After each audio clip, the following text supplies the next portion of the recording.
Welcome to the Curious Owl. Tonight, you don't need to do anything at all.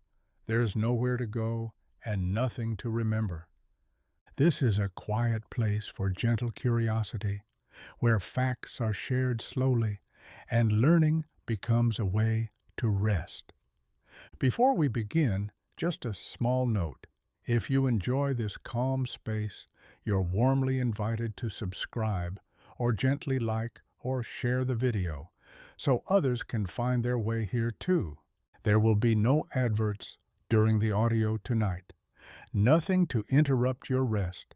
If you feel like it at any time, you're also welcome to leave a comment, to share what you enjoyed, or how we could make this experience even more peaceful for you. And thank you for choosing the Curious Owl and spending this quiet moment here among so many other places you could be. Now, as you get comfortable, allow your breathing to soften. Let the day fade into the background. In the time ahead, we'll explore calm and fascinating ideas together, not to stay awake, but to let the mind wander peacefully. If sleep comes, let it come. If curiosity stays a little longer, that's fine too. Let's begin. Earth holds a particular position in our cosmic neighborhood. Among the 8 major planets that circle the Sun, it sits in third place by distance, occupying a middle ground between the inner rocky worlds and the outer giants. When considering size and mass, it ranks 5th, larger than Mercury, Venus, and Mars, yet dwarfed by the massive presence of Jupiter, Saturn, Uranus, and Neptune. The planet's composition tells part of its story, a dense sphere built primarily from iron, oxygen, silicon, and magnesium, packed together more tightly than any other major planet in the solar system. This particular chemical makeup, combined with the intense pressures deep within, gives Earth a character distinct from its neighbors. The path Earth traces around the Sun maintains an average separation of about 149.6 million kilometers, a distance that astronomers have adopted as a fundamental measuring stick. They call it the astronomical unit, and it serves as a convenient reference point for mapping the broader solar system. When describing the distance to Mars or Jupiter, scientists often express these measurements in terms of how many Earth-Sun distances fit between the objects. The orbit itself isn't perfectly circular. Instead, it follows an elliptical path that brings Earth slightly closer to the Sun at one point in its journey and slightly farther away at another. At perihelion, the nearest approach, the distance shrinks to roughly 147 million kilometers. At aphelion, the most distant point, it stretches to about 152 million kilometers. This particular spacing from our star creates conditions just right for liquid water to persist on the surface, neither boiling away nor freezing solid across most of the planet. The range is narrow. A bit closer, and the oceans would steam away. A bit farther, and they would lock into permanent ice. The journey around the Sun takes time to complete, and astronomers measure this in 2 slightly different ways. A sidereal year counts the time needed for Earth to return to the same position relative to the distant fixed stars, a period lasting approximately 365.256 days.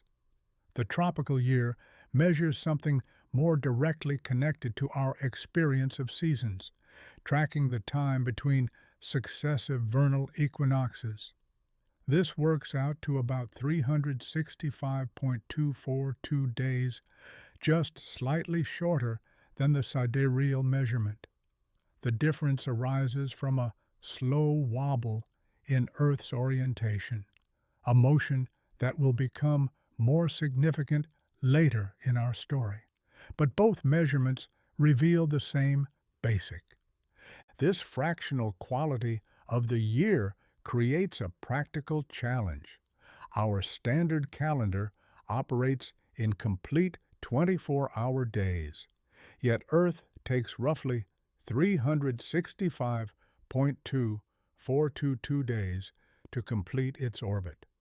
Those extra hours, nearly 6 each year, would accumulate over time, causing the calendar to drift steadily away from the astronomical seasons. Without correction, spring would eventually arrive in what we once called summer, and winter would migrate into autumn's traditional months. The drift would be slow at first, barely noticeable within a single human lifetime, but over centuries it would become unmistakable. The solution involves periodically inserting an additional day into the calendar. Every fourth year receives this extra day, added to February as the 29th. But the system requires further refinement. The simple rule of adding a day every 4 years slightly overcorrects, so century years, those ending in 00, skip the leap day unless they're evenly divisible by 400. This adjustment keeps the calendar synchronized with Earth's actual position in space, maintaining the alignment between our constructed timekeeping and the planet's physical motion. As Earth travels this orbital path, it moves through space at considerable speed. The mean orbital velocity works out to 29.78 kilometers per second, which translates to roughly 107,200 kilometers per hour. This velocity isn't arbitrary. It represents exactly what's needed to provide the centripetal acceleration that balances the Sun's gravitational pull, keeping Earth in its stable orbit rather than falling inward or drifting away. If the planet moved slower, it would spiral toward the Sun. If it moved faster, it would escape into a more distant orbit or perhaps leave the solar system entirely. The speed varies throughout the year, following patterns described by Kepler's second law. When Earth draws nearer to the Sun at perihelion, it accelerates, moving faster through that portion of its orbit. When it reaches aphelion, farther from the Sun's gravitational center, it slows down correspondingly. This variation creates a rhythm to Earth's year, though the changes in orbital speed are too subtle to notice in daily life. The orbit's shape can be quantified through a measurement called eccentricity, which describes how much the path deviates from a perfect circle. Earth's current orbital eccentricity sits at 0.0167, a rather low value, indicating a nearly circular orbit. A perfect circle would have an eccentricity of 0, while a highly elongated ellipse approaches 1. Even this small deviation has measurable effects. The variation in distance between perihelion and aphelion produces about a 6.8% difference in the intensity of solar radiation reaching Earth's surface. Interestingly, Earth reaches perihelion in early January, during the Northern Hemisphere's winter, which means the planet receives slightly more solar energy during this season. Yet the Northern Hemisphere still experiences winter because the Sun's energy arrives at such a shallow angle. Over much longer time scales, cycles spanning tens of thousands of years, this eccentricity fluctuates. Gravitational interactions with the other planets gradually tug at Earth's orbit, changing its shape over time. These shifts, part of what are known as Milankovitch cycles can influence long-term climate patterns, though their effects unfold slowly across geological time. Earth's journey around the Sun represents just one motion within a larger cosmic dance. The solar system itself resides within the Milky Way, specifically within a structure called the Orion Cygnus Arm. This barred spiral galaxy contains hundreds of billions of stars, and our Sun ranks as just one among them, neither particularly large nor small, neither especially hot nor cool. The entire solar system orbits the galactic center, maintaining a distance of approximately 25,000 to 28,000 light-years from that remote point. One complete circuit around the galaxy, sometimes called a cosmic year, takes between 225 and 250 million years. During this vast orbital journey, the solar system travels at an estimated 220 kilometers per second relative to the galactic center. Earth has completed this circuit roughly 20 times since the planet formed, meaning the Sun and its family of planets have witnessed multiple galactic years over the course of their existence. When dinosaurs walked the Earth, the solar system occupied a different position along its galactic orbit. While Earth circles the Sun, it simultaneously spins on its own axis, creating the familiar cycle of day and night. The duration of one complete rotation, measured against the background of distant stars, takes approximately 23 hours, 56 minutes, and 4.09 seconds. Astronomers call this a sidereal day. During this interval, Earth rotates precisely 360 degrees. The familiar 24-hour day, used in civil timekeeping, measures something slightly different. Because Earth is constantly moving along its orbital path around the Sun, the planet must rotate a bit more than one full turn for the Sun to return to the same position in the sky. This additional rotation takes about 3.9 minutes, accounting for the roughly 4-minute difference between the sidereal day and the solar day we use for our clocks and schedules. If we kept time by the stars instead of the Sun, our clocks would drift noticeably out of sync with daylight within just a few weeks. Earth's axis of rotation doesn't stand perpendicular to the plane of its orbit. Instead, it tilts at an angle of approximately 23.44 degrees relative to the ecliptic, the flat plane that defines Earth's orbital path around the Sun. This tilt, known as obliquity, undergoes its own gradual variations over time, fluctuating between 22.1 and 24.5 degrees over a cycle lasting about 41,000 years.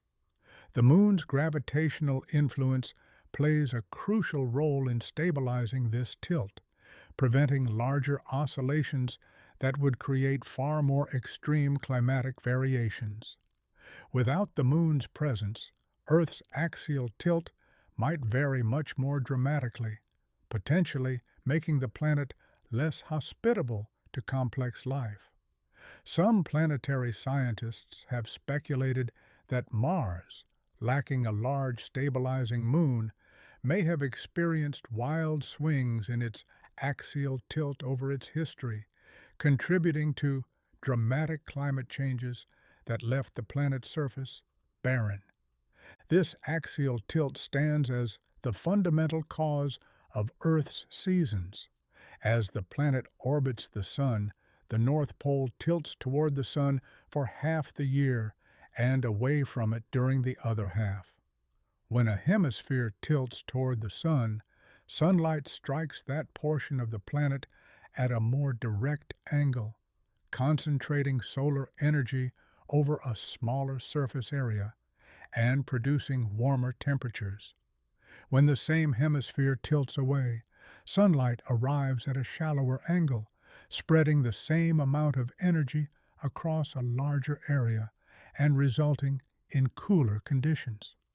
The southern hemisphere experiences the opposite pattern, with its summer occurring during the northern. From the surface, Earth's rotation creates the appearance of celestial motion. The sun, moon, planets, and stars all seem to rise in the east and set in the west, tracing arcs across the sky. This diurnal motion is an optical effect. The celestial bodies remain in their actual positions while Earth rotates beneath them from west to east.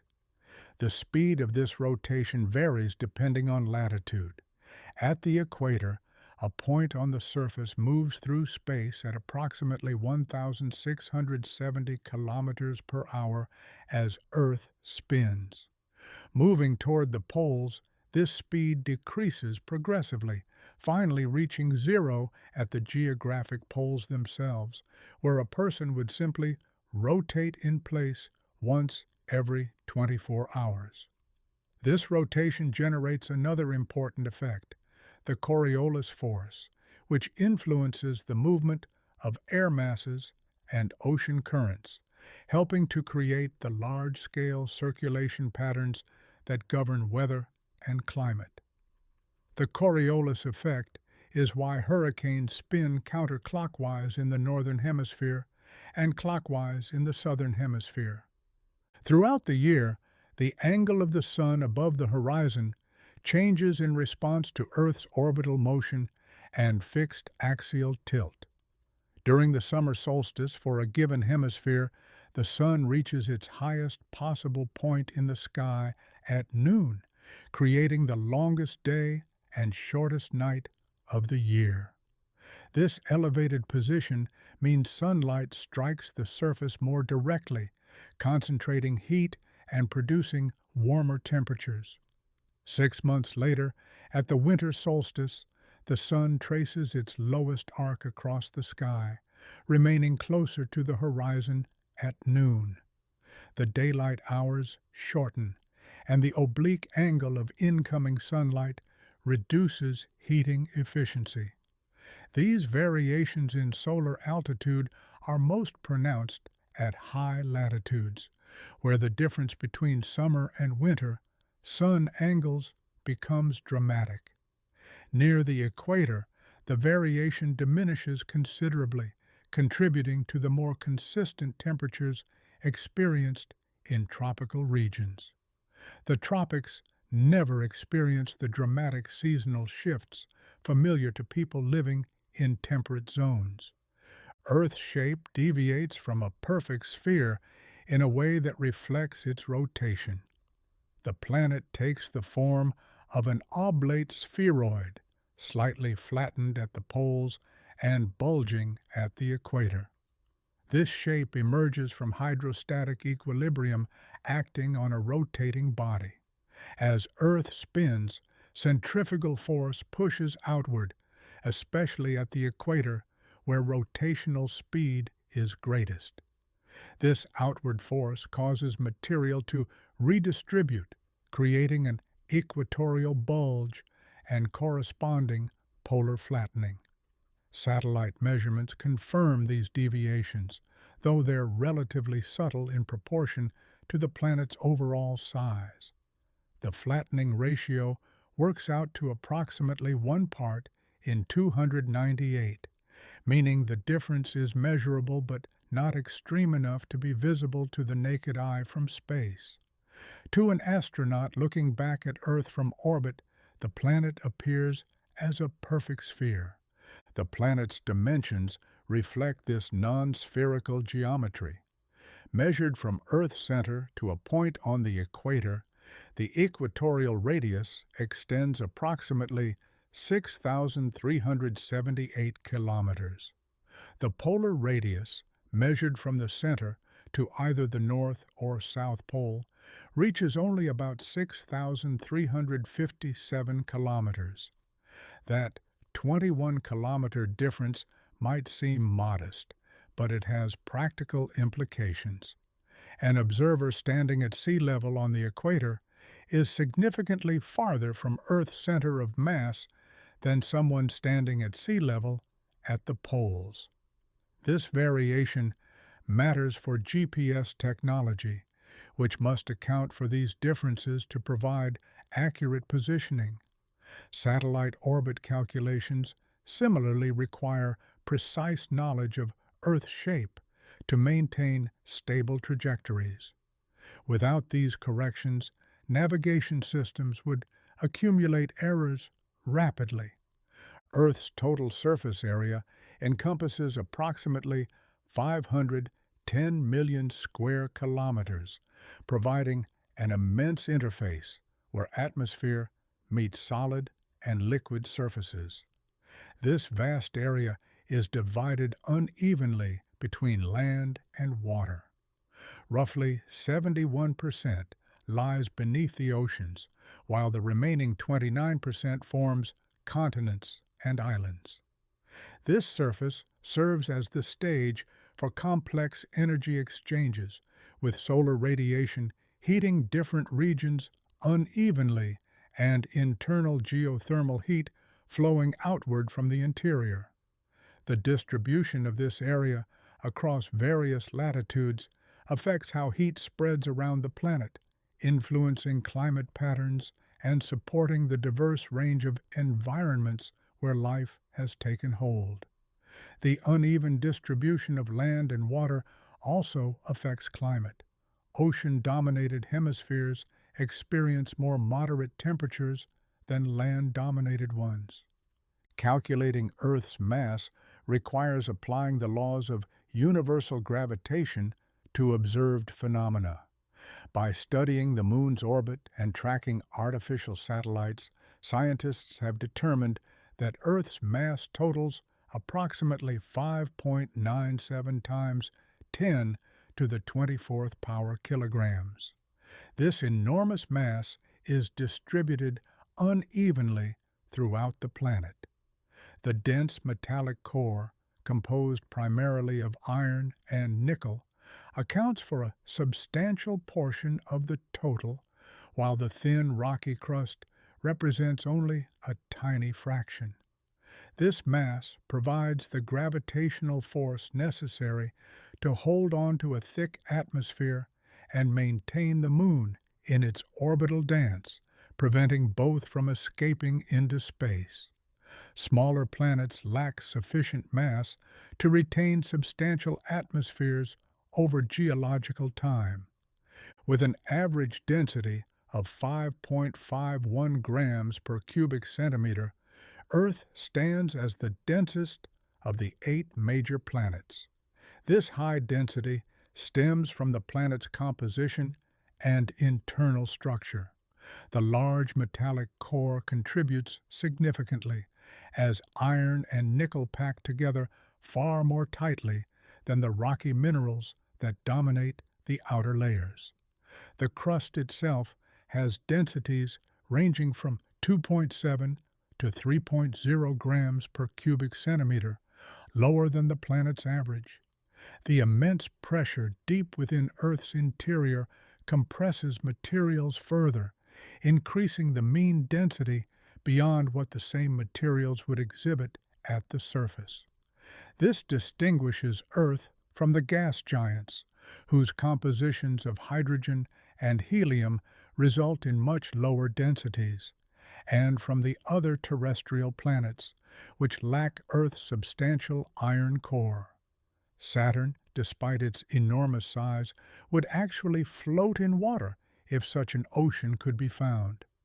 Gravity at Earth's surface averages approximately 9.807 meters per second squared, though this value varies slightly depending on location. At the equator, gravity measures slightly lower than average due to two factors. The equatorial bulge places the surface farther from Earth's center of mass, and the centrifugal force from rotation partially counteracts gravitational pull. At the poles, where both these effects disappear, gravity registers slightly higher.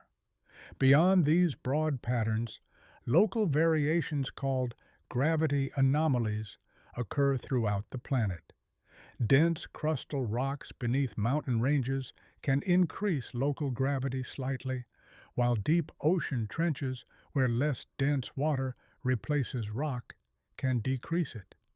These subtle variations are detectable with sensitive instruments and provide geologists. Escape velocity represents a fundamental threshold in spaceflight, the minimum speed an object must achieve to break free from Earth's gravitational influence without additional propulsion. At Earth's surface, this critical velocity equals approximately 11.186 kilometers per second, or about 40,270 kilometers per hour. Any object reaching this speed while pointing away from Earth will coast indefinitely outward, never falling back. The specific value depends on both Earth's mass and radius, following a mathematical relationship where escape velocity equals the square root of 2 times the gravitational constant times the mass divided by the radius. Planets with greater mass or smaller radii require higher escape velocities, making it progressively more difficult to launch missions into space from their surfaces.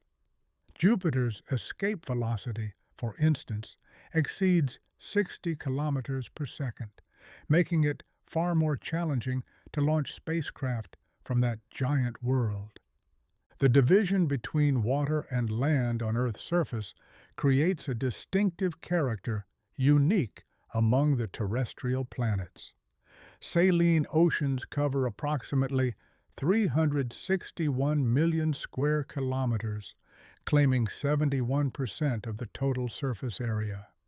Continental landmasses and islands account for the remaining 29%, totaling about 149 million square kilometers. This distribution reflects Earth's hypsometry, the statistical distribution of elevations across the planet's surface. 2 primary levels emerge from this measurement. Continents average 840 meters above sea level, while ocean basins average 3,700 meters below it. This bimodal distribution, with most of the surface clustering around these 2 elevation bands, results from fundamental differences in the composition and thickness of oceanic and continental crust, shaped by billions of years of plate tectonics and geological evolution. The pattern creates a distinctive histogram when elevations are plotted, showing clear peaks at these 2 levels rather than a smooth distribution. The Pacific Ocean claims the distinction of being the largest and deepest of the 5 major oceanic divisions. It spans roughly 165 million square kilometers, an area that actually exceeds the combined surface of all Earth's continents, which together occupy about 148 million square kilometers. This single ocean basin holds more than half of the free water on our planet. In its deepest point, the Mariana Trench, the seafloor plunges nearly 11,000 meters below the surface. To put this in perspective, Mount Everest, Earth's tallest mountain, could be placed in the Mariana Trench with more than 2 kilometers of water still covering its summit. The sheer scale of the Pacific influences global climate in profound ways, functioning as an enormous heat reservoir and driving major atmospheric circulation patterns, including the phenomenon known as the El Niño Southern Oscillation. These periodic warming and cooling events in Pacific waters can alter weather patterns across the entire globe. Earth stands alone as the only known celestial body with stable, persistent bodies of liquid water covering its surface. This remarkable state exists because of Earth's position within what astronomers call the circumstellar habitable zone, a region around a star where conditions permit water to exist in all three phases: solid, liquid, and gas. The combination of solar irradiance at this distance and the atmospheric pressure maintained by Earth's gravity creates the precise conditions for water's triple point. Evidence suggests that Mars once hosted liquid water on its surface in the distant past, and subsurface oceans may exist today beneath the ice shells of moons like Europa and Enceladus. Yet Earth remains unique in possessing a global hydrological cycle, a continuous movement of water between oceans, atmosphere, and land that has persisted for billions of years. This cycling of water has been essential to shaping the planet's surface and enabling the emergence and persistence of life. The atmosphere surrounding Earth is a fluid layer of gases held in place by gravitational force. While it extends hundreds of kilometers into space, the vast majority of its mass concentrates near the surface. Approximately 99% of all atmospheric gas resides within the first 30 kilometers of altitude. There's no sharp outer boundary where the atmosphere simply ends.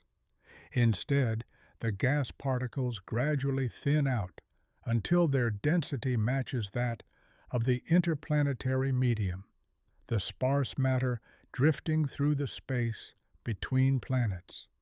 This gaseous envelope performs several critical functions. It shields the surface from meteoric impacts, deflects cosmic rays, and filters out high-energy solar radiation, while maintaining the thermal conditions that allow life to flourish. Most meteors burn up completely in the atmosphere before reaching the ground, their kinetic energy converted to heat and light as they compress the air in front of them. Near Earth's surface, dry air consists primarily of nitrogen, which accounts for approximately 78.08% of the volume. Oxygen, essential for the respiration of aerobic organisms and for combustion, makes up about 20.95%. These two gases are considered permanent components because their concentrations remain relatively stable over long timescales and across different geographic locations. Water vapor exists in varying amounts throughout the atmosphere, ranging from nearly zero in the driest deserts to as much as 4% in humid tropical environments. This water content plays a central role in transporting heat and driving weather systems. The amount of water vapor the air can hold depends strongly on temperature, which is why tropical air feels so heavy and saturated while polar air feels crisp and dry. Argon represents the most abundant noble gas in the atmosphere at roughly 0.93% of dry air. Beyond these primary components, trace gases exist in small quantities, yet exert disproportionate influence on the planet's energy balance. Carbon dioxide, currently present at concentrations exceeding 400 parts per million, functions as a primary greenhouse gas, trapping outgoing infrared radiation and warming the lower atmosphere. Other trace components include neon, helium, methane, and krypton. The balance among these gases is maintained through complex biogeochemical cycles that involve interactions between the biosphere, oceans, and the solid Earth. Though present in tiny amounts, these trace gases have profound effects on climate and atmospheric chemistry. The atmosphere itself is structured in distinct layers, each characterized by different temperature profiles and physical processes. The innermost layer, the troposphere, extends from the surface to an average altitude of about 12 kilometers, though it reaches higher at the equator and lower at the poles. This layer contains approximately 80% of the atmosphere's total mass and virtually all of its water vapor and suspended particles. Temperature generally decreases with height within the troposphere, dropping about 6.5 degrees Celsius for every kilometer of elevation gained. This temperature gradient drives vertical air currents, making the troposphere the primary site where clouds form, where precipitation develops, and where all terrestrial weather systems emerge and evolve. The name itself comes from the Greek word for turning, reflecting the constant mixing and churning that characterizes this layer.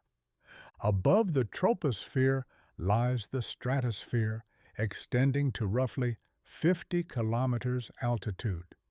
Unlike the layer below, temperature in the stratosphere actually increases with height. This reversal occurs because of the ozone layer concentrated in the lower stratosphere. Ozone molecules absorb high-energy ultraviolet radiation from the sun, converting it into heat. This absorption prevents most harmful UVC and UVB radiation from reaching the surface, where it would otherwise damage the DNA of living organisms. The resulting temperature inversion, warmer air above cooler air, prevents vertical mixing, creating a stable stratified environment that gives this layer its name. Aircraft often cruise in the lower stratosphere to avoid the turbulent weather of the troposphere. The upper atmosphere divides into three additional layers.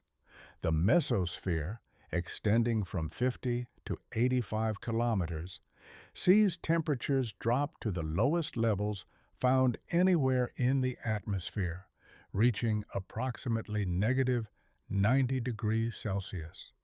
Above this cold zone, the thermosphere extends to roughly 600 kilometers. Here, temperatures rise dramatically, sometimes exceeding 1,500 degrees Celsius, as sparse molecules absorb extreme solar radiation. Despite these high temperatures, the air is so thin that it wouldn't feel warm to a person. The outermost layer, the exosphere, represents a transitional zone where atmospheric density becomes so low that individual atoms can travel hundreds of kilometers without colliding with anything else. Occasionally, these atoms gain enough energy to escape Earth's gravitational pull entirely, drifting away into space. This represents a slow but continuous loss of atmosphere over geological time, though the rate is far too slow to significantly affect the planet over billions of years. Atmospheric pressure represents the weight of the air column pressing down on any given point. At mean sea level, standard atmospheric pressure measures approximately 1,013.25 hectopascals or millibars. Air is compressible, so its density and pressure decrease exponentially as altitude increases. At an elevation of about 5.5 kilometers, roughly the height of a modest mountain, air pressure drops to only half its sea level value. This rapid decline necessitates pressurized cabins in aircraft and specialized equipment for high-altitude exploration, as the human body requires a certain minimum air pressure to function properly. Mountain climbers ascending peaks above 8,000 meters often require supplemental oxygen to survive in the thin air. The blue coloration of the daytime sky results from a phenomenon called Rayleigh scattering. As sunlight enters the atmosphere, it encounters gas molecules and small particles much smaller than the wavelength of visible light. These particles scatter shorter wavelengths, blues and violets, more effectively and in more directions than longer wavelengths like reds and oranges. Although violet light scatters even more intensely than blue, the human eye is more sensitive to blue light, and the sun's spectrum contains more blue than violet. The result is the characteristic azure appearance of the sky when viewed away from the sun's direct glare. At sunset, when sunlight must travel through more atmosphere to reach our eyes, the blue light scatters away completely, leaving the reds and oranges to paint the sky. The greenhouse effect operates as a fundamental physical process regulating Earth's thermal equilibrium. Solar radiation, primarily in the form of visible light, passes relatively freely through the atmosphere and is absorbed by the planet's surface. The warmed surface then re-radiates this energy, but at longer infrared wavelengths. Greenhouse gases, principally water vapor, carbon dioxide, methane, and nitrous oxide, possess molecular structures that allow them to absorb this outgoing infrared radiation. Instead of escaping directly into space, the energy is trapped and re-emitted in all directions, including back toward the surface. This mechanism maintains Earth's global average surface temperature at approximately 15 degrees Celsius. Without this natural atmospheric insulation, the average temperature would plummet to roughly negative 18 degrees Celsius, rendering the planet largely uninhabitable for most complex life forms. The difference between these two temperatures, a span of about 33 degrees, represents the warming contribution of the greenhouse effect. The atmosphere and oceans together form a thermal management system that moderates the extreme temperature fluctuations typical of airless worlds. The atmosphere provides a buffer by scattering and reflecting a portion of incoming solar energy during the day and trapping heat at night. Simultaneously, Earth's oceans serve as a massive heat reservoir due to water's high specific heat capacity, its ability to absorb large amounts of energy with minimal temperature change. Oceans soak up vast quantities of solar energy and redistribute that heat globally through deep-sea currents and surface circulation. This prevents rapid heating during daylight hours and rapid cooling after sunset, resulting in relatively stable temperature variations between day and night. Without these fluid layers, Earth would experience a thermal environment similar to the Moon's, where surface temperatures can swing by more than 250 degrees Celsius between day and night. Lunar rocks bake in the sunlight and freeze in darkness, cycling through extremes that would shatter most materials over time. Beneath the surface, Earth's interior is organized into distinct concentric layers, categorized by both their chemical composition and their physical properties. These layers are broadly classified as the crust, mantle, outer core, and inner core.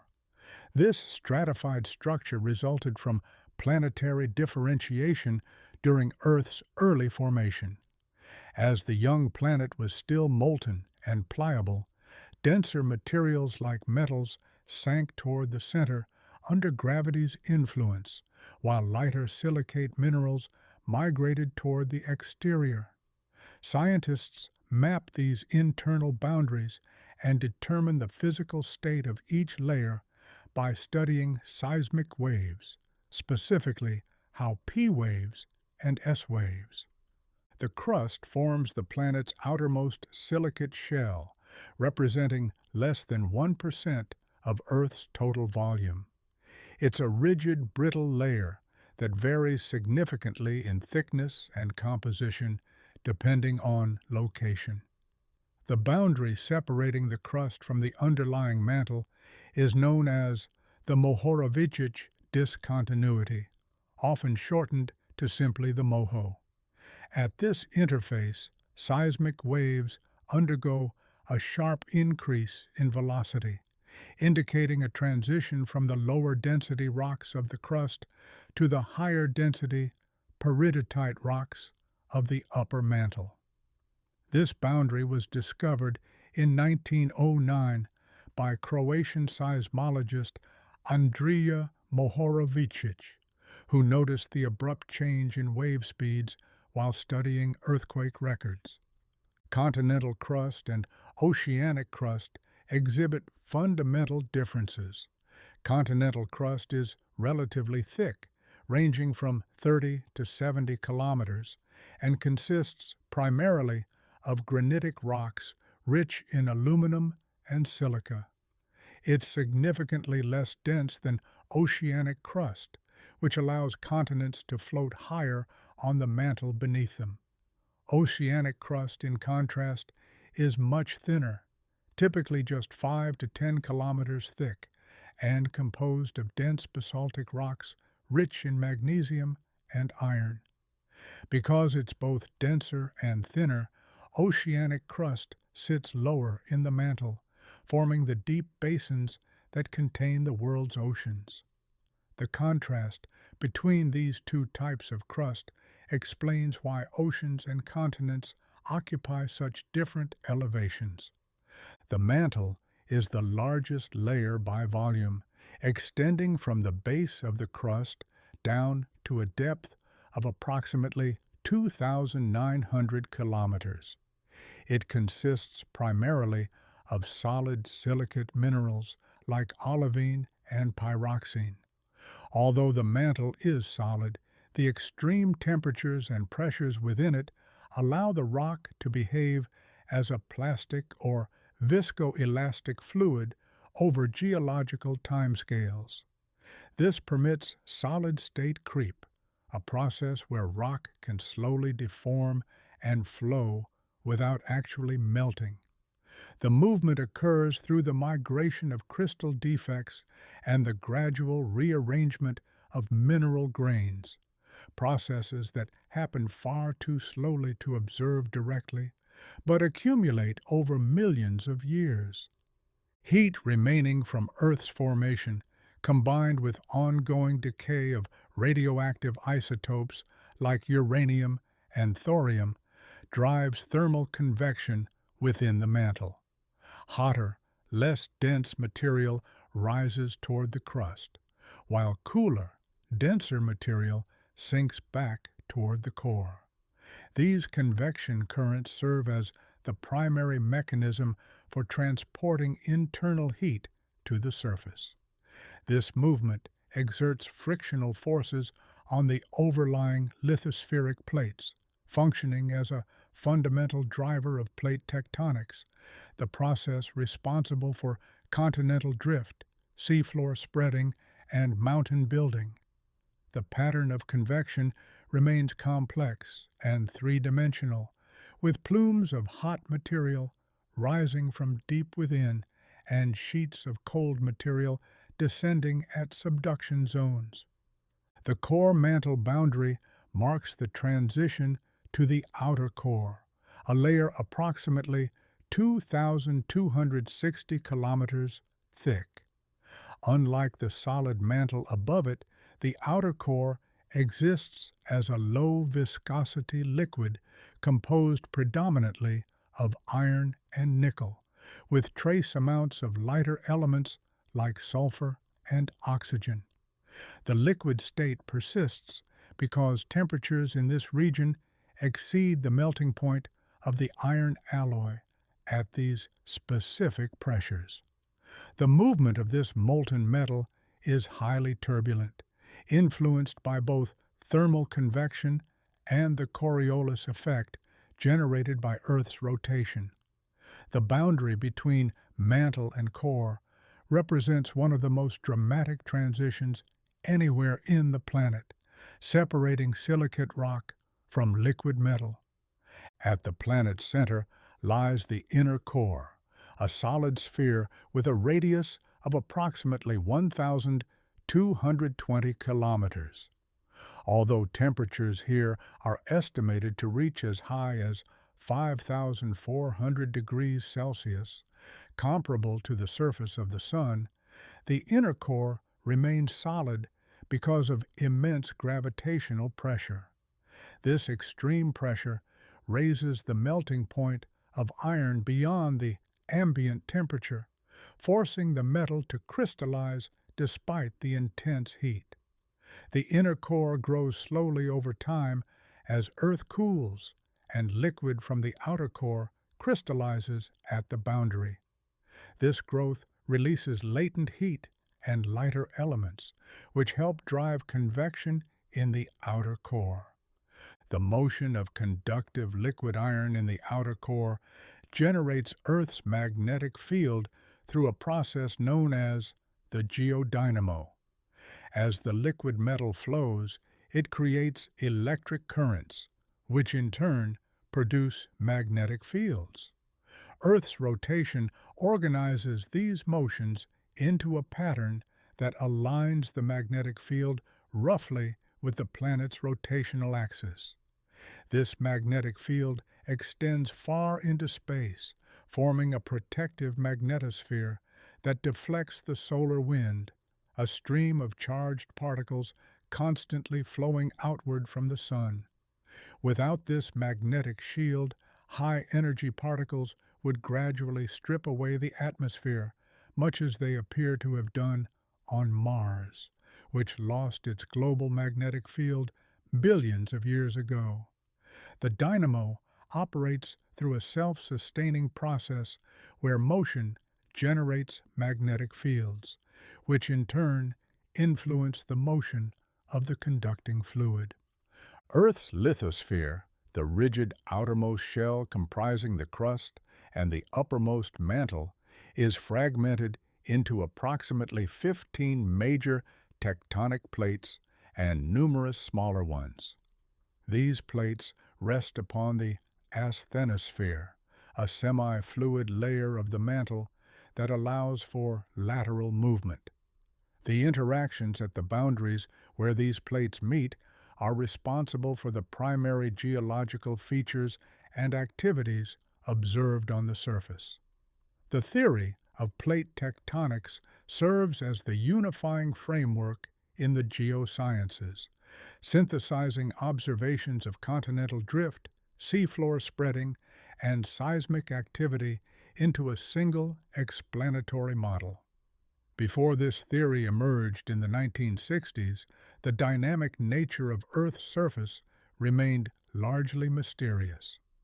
Geological phenomena are highly concentrated along plate margins. Volcanoes and earthquakes don't occur randomly across the globe, but primarily concentrate in narrow belts corresponding to these boundaries. The Pacific Ring of Fire, for instance, results directly from the complex interactions of multiple plates as they subduct beneath one another or slide past in opposite directions. Mountain ranges similarly form through sustained pressure and deformation occurring at these interfaces. This tectonic activity facilitates the recycling of elements and the release of gases that influence the composition of the atmosphere and oceans over millions of years. The plate boundaries represent zones of intense geological activity, contrasting sharply with the stable interiors of the plates. At divergent boundaries, tectonic plates move away from one another. This occurs most prominently at mid-ocean ridges, where the thinning of the lithosphere allows the underlying mantle to undergo decompression melting. The resulting magma rises to the surface, solidifies, and creates new oceanic crust. This process, known as seafloor spreading, constantly renews the ocean floor, making oceanic crust significantly younger on average than continental crust. The Great Rift Valley in Africa demonstrates a divergent boundary, currently in the process of splitting a continental landmass, though the process unfolds slowly over millions of years. Eventually, this rift may widen enough to allow ocean water to flood in, creating a new ocean basin. Convergent boundaries develop where plates move toward each other. When an oceanic plate meets a continental plate, or when two oceanic plates collide, the denser of the two is forced downward into the mantle in a process called subduction. This creates deep ocean trenches at the surface and generates volcanic arcs as the subducting plate melts and releases volatiles that trigger magma formation. Because the rate at which crust is destroyed at subduction zones roughly equals the rate at which new crust forms at divergent ridges, Earth's total surface area remains in a state of dynamic equilibrium over geological time. The planet neither expands nor contracts overall, though local regions undergo dramatic changes. Transform boundaries occur where two plates slide past each other horizontally. Unlike divergent or convergent boundaries, crust is neither created nor destroyed at these locations. The movement, however, is rarely smooth because of the immense friction between the rocky plates. The plates often become locked together, causing elastic strain to accumulate in the crustal rocks over years or decades. When the stress eventually exceeds the strength of the rocks, they slip suddenly, releasing the stored energy in the form of an earthquake. The San Andreas Fault in California stands as one of the most well-documented examples of this boundary type, where the Pacific Plate grinds northwestward past the North American Plate. The cities of Los Angeles and San Francisco sit on opposite sides of this boundary, slowly moving relative to each other. The velocity of plate motion is extremely slow by human standards, typically ranging from 1 to 10 centimeters per year, roughly the speed at which fingernails grow. Despite this glacial pace, over millions of years, these movements result in the total reorganization of Earth's geography. The current configuration of the continents represents merely a snapshot in a continuous cycle. Land masses periodically aggregate into supercontinents like Rodinia or Pangaea, then subsequently break apart and disperse. The continents we recognize today are temporary arrangements in an ongoing process that has been reshaping Earth's surface for billions of years. In another 250 million years, the continents may assemble again into a new supercontinent with an entirely different configuration. When two continental plates collide at a convergent boundary, a different process unfolds. Neither plate is dense enough to subduct fully into the mantle. Instead, the crust undergoes compression, folding, and thrusting upward, creating massive mountain systems. This process, known as orogeny, stands responsible for the formation of the Himalayas, which continue to rise as the Indian plate drives into the Eurasian plate.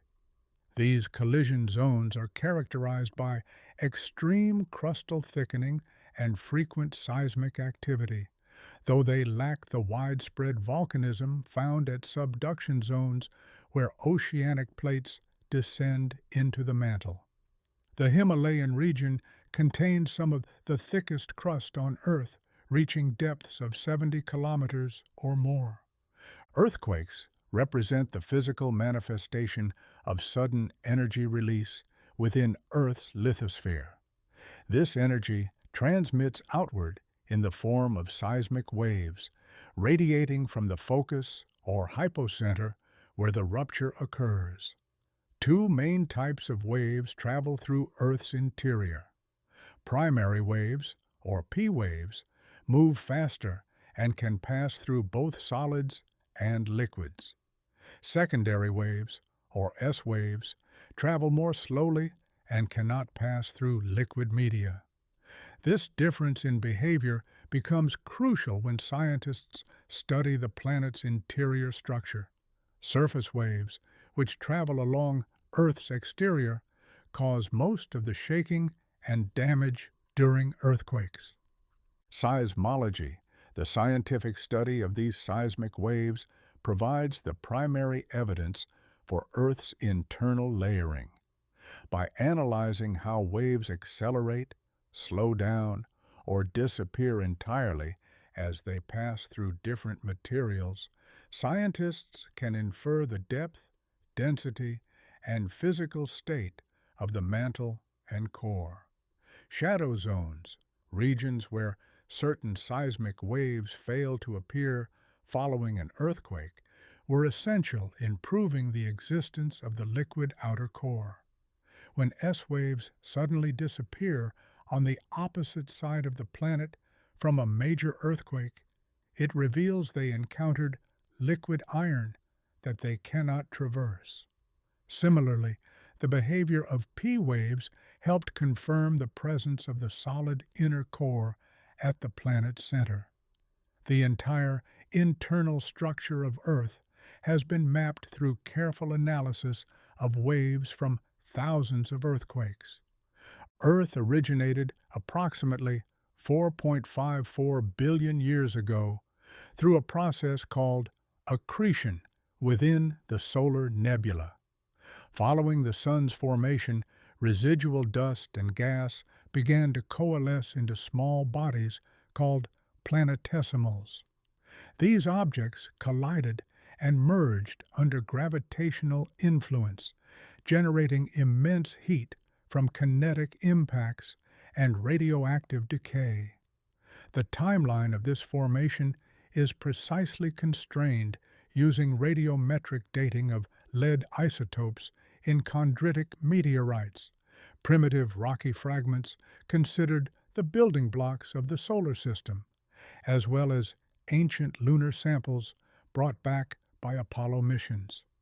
The age determination relies on comparing the ratios of parent and daughter isotopes in these samples. The earliest physical remnants of Earth's crust are zircon crystals found in the Jack Hills of Western Australia. These robust silicate minerals resist chemical erosion and geological heat remarkably well, allowing them to preserve isotopic signatures from the Hadean Eon, Earth's earliest chapter. Dating of these crystals reveals ages between 4.3 and 4.4 billion years. The oxygen isotope ratios within these ancient zircons suggest something surprising. Liquid water may have been present on the surface much earlier than previously thought, indicating that the planet cooled rapidly from its initial molten state rather than remaining hellishly hot for hundreds of millions of years. These tiny crystals, smaller than grains of sand, represent our only direct samples from Earth's first few 100 million years. While individual minerals date back further, the oldest intact rock complexes tell a slightly younger story. The Acasta gneiss in Canada's Northwest Territories and the Isua Greenstone Belt in Greenland are dated to approximately 4 billion years. These formations provide the first direct evidence of early crustal stabilization and the transition from a global magma ocean to a structured lithosphere. These ancient rocks are critical for studying the earliest geochemical environments and investigating where and when the first biological precursors might have emerged. They represent fragments of Earth's primordial crust, preserved through billions of years of geological turmoil. During its first several 100 million years, the Earth-Moon system endured a period known as the Late Heavy Bombardment. Evidence for this era comes primarily from the cratered surface of the Moon, which serves as a chronological proxy for Earth. Unlike our planet, the Moon lacks plate tectonics and erosion, so its ancient scars remain visible. During this time, a high frequency of large asteroid and comet impacts likely delivered significant quantities of water and organic compounds to the young Earth, while also periodically vaporizing early oceans and disrupting the development of the atmosphere. Each major impact would have been a catastrophic event, potentially sterilizing large portions of the surface. Planetary differentiation occurred early in Earth's history, driven by the heat of accretion and the decay of short-lived radioactive isotopes. As the planet became partially or entirely molten, gravity caused denser elements, primarily iron and nickel, to migrate toward the center, forming the core. Lighter silicate minerals rose to the exterior, creating the primitive mantle and crust.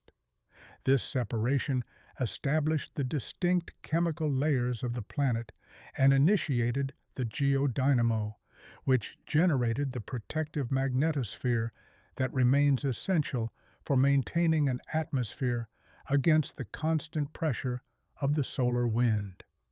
The differentiation process was relatively rapid, occurring within the first few tens of millions of years of Earth's existence. The thermal energy currently driving Earth's geological processes derives from two primary sources. One is primordial heat remaining from the planet's formation, energy that has been slowly radiating away for billions of years. The other is radiogenic heat, produced by the ongoing decay of long-lived radioactive isotopes distributed throughout the mantle and crust. Uranium-238, uranium-235, thorium-232, and potassium-40 decay into stable daughter products, releasing subatomic particles and energy in the process.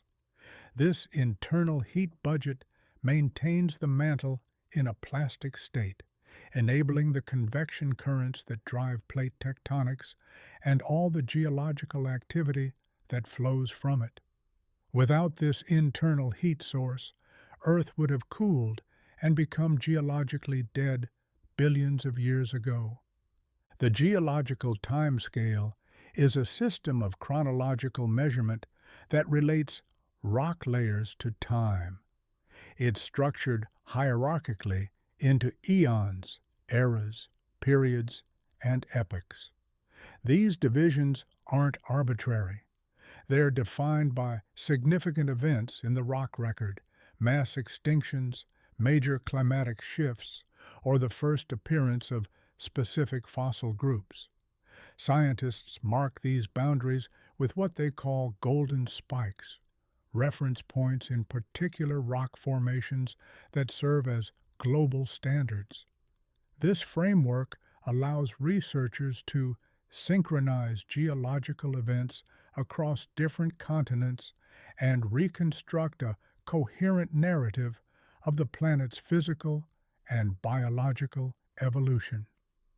The timescale has been painstakingly assembled over more than 2 centuries of geological investigation. The Precambrian represents the largest segment of Earth's history, accounting for approximately 88% of geological time.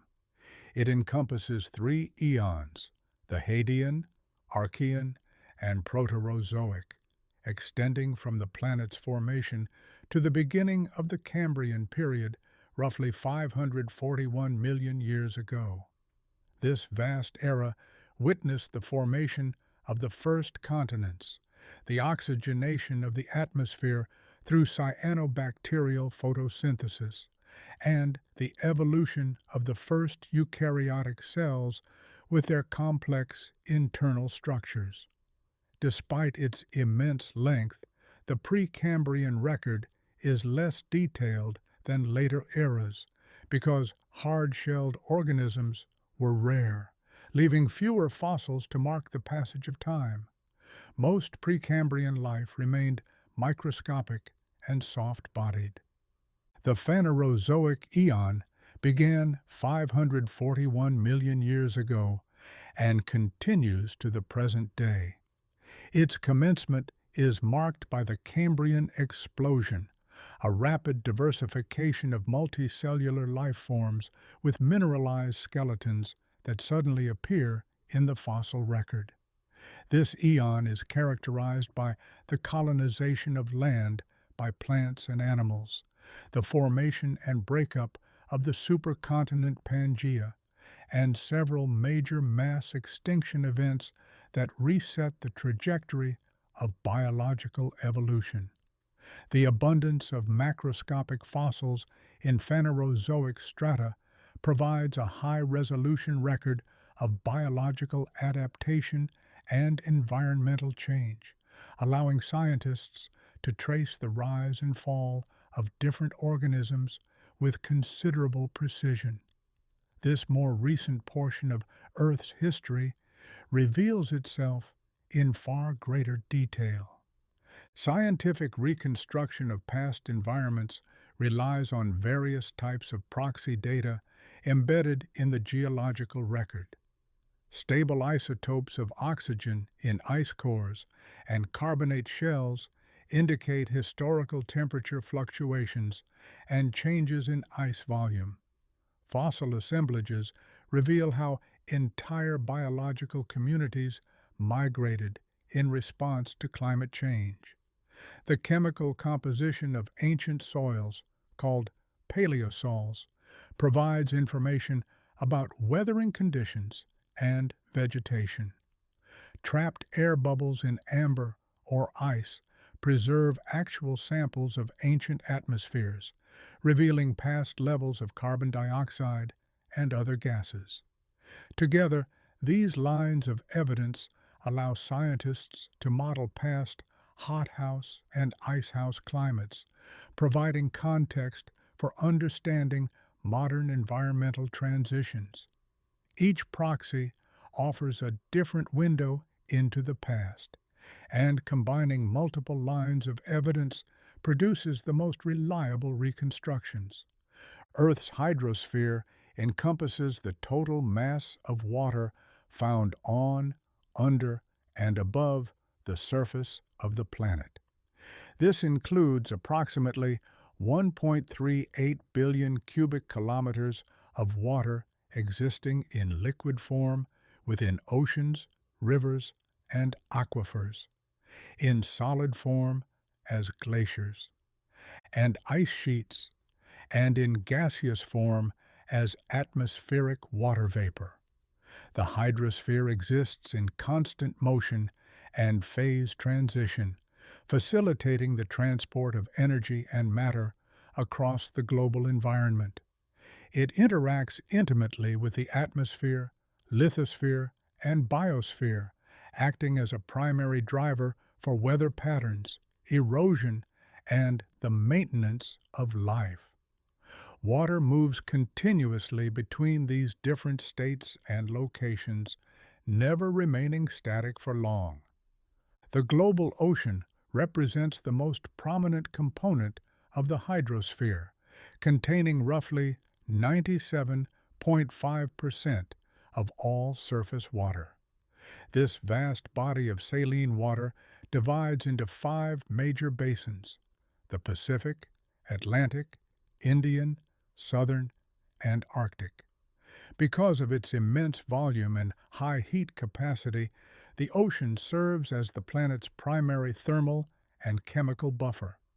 The salinity of seawater averages 35 parts per thousand, a concentration maintained by the balance between freshwater input from rivers and rain, and the removal of water through evaporation. This salinity has remained relatively constant over geological time, suggesting a long-term equilibrium in the processes that add and remove salt from the ocean. Fresh water accounts for only about 2.5% of the total water on Earth. Of this small fraction, the vast majority, nearly 69%, is locked away in glaciers and ice sheets, particularly those covering Antarctica and Greenland. Approximately 30% exists as groundwater stored in underground aquifers, some of it thousands of meters below the surface. Surface freshwater, which is most accessible for biological and human use in the form of lakes, rivers, and swamps, constitutes less than 1% of all fresh water and only about 0.01% of Earth's total water volume. The scarcity of accessible fresh water makes it one of the planet's most precious resources. The hydrological cycle describes the continuous movement of water through the Earth-atmosphere system. Driven by solar energy, water evaporates from ocean and land surfaces, enters the atmosphere as vapor, and eventually condenses into clouds. Precipitation returns this water to the surface as rain or snow. Once on land, water may infiltrate the soil to become groundwater, be taken up by vegetation through transpiration, or flow as surface runoff into streams and rivers, eventually returning to the oceans.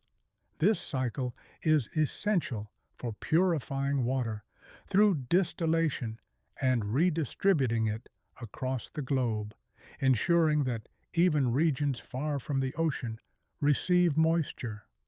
The cycle operates at different rates in different parts of the world, with some water molecules spending thousands of years locked in glacial ice, while others cycle through the atmosphere in just days. Oceanic circulation serves as a critical mechanism for global heat distribution.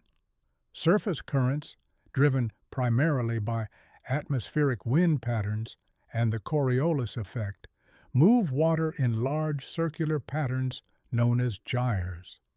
Complementing this surface movement is the thermohaline circulation, sometimes called the Great Ocean Conveyor Belt.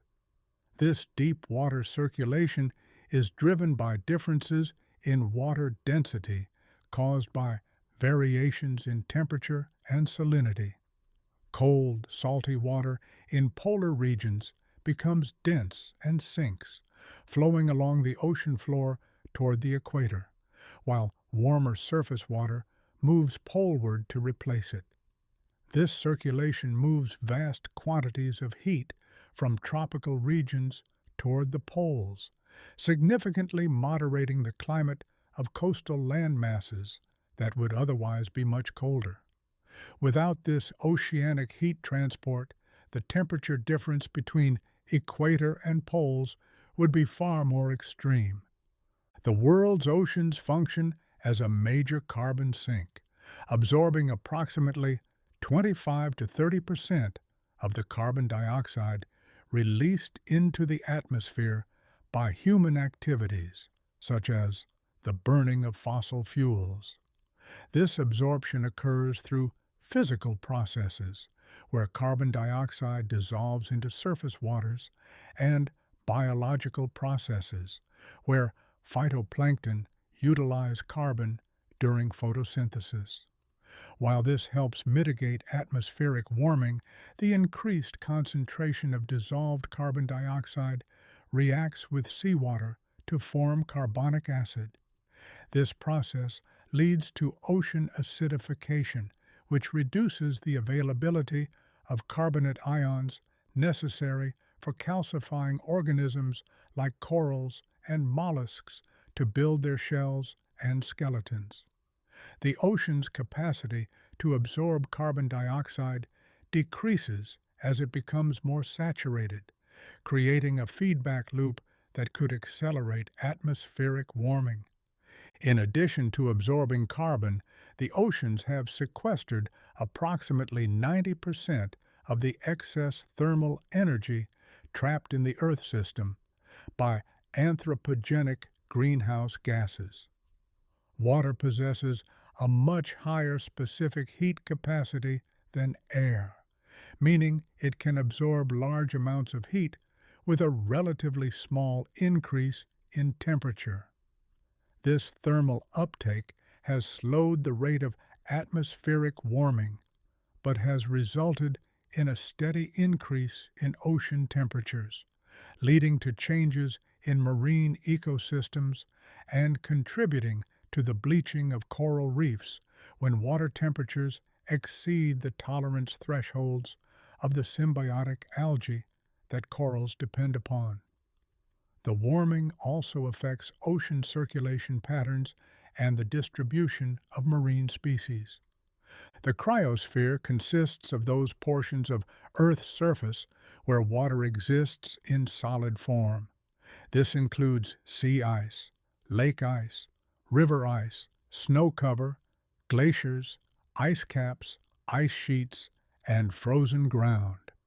The cryosphere is highly reflective, with a high albedo that allows it to bounce a significant portion of incoming solar radiation back into space, helping to cool the planet.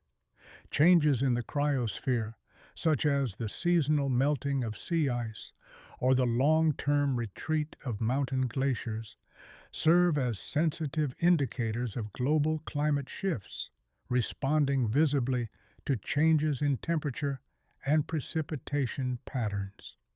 The bright white surfaces of ice and snow reflect up to 90% of incoming sunlight, while darker surfaces like open ocean or bare ground absorb most of it.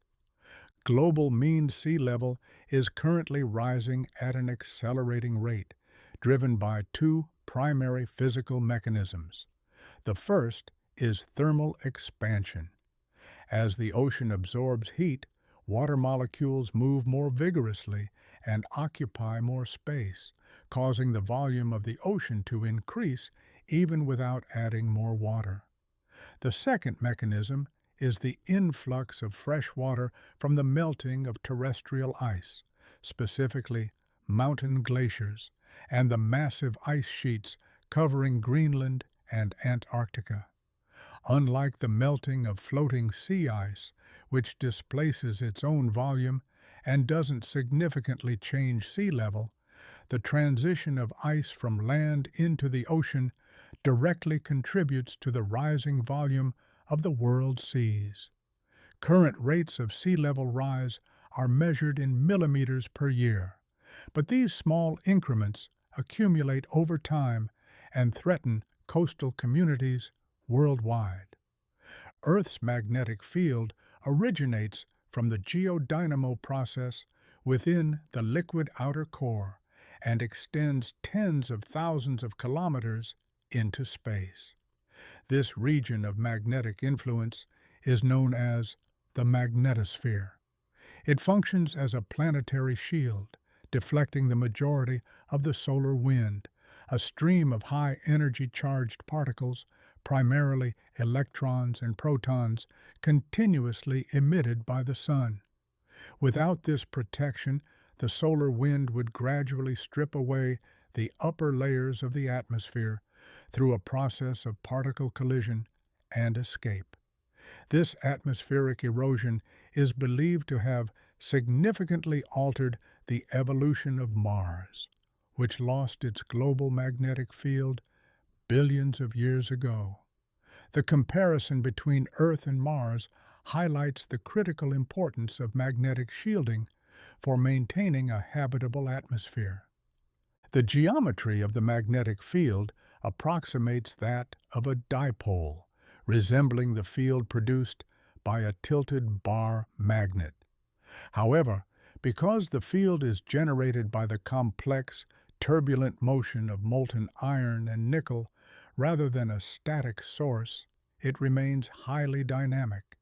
The magnetic axis is currently tilted at an angle of approximately 11 degrees relative to Earth's rotational axis.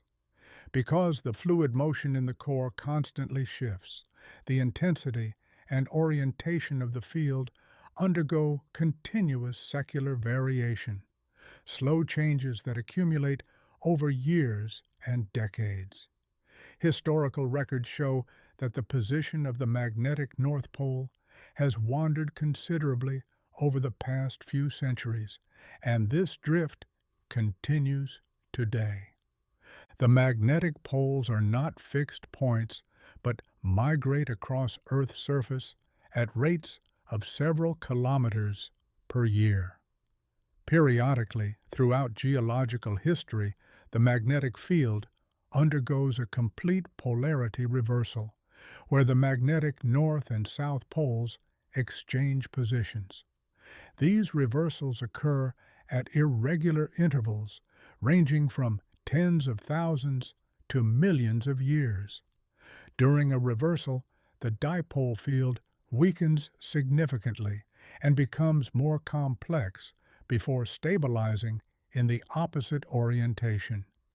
The transition period may last several thousand years.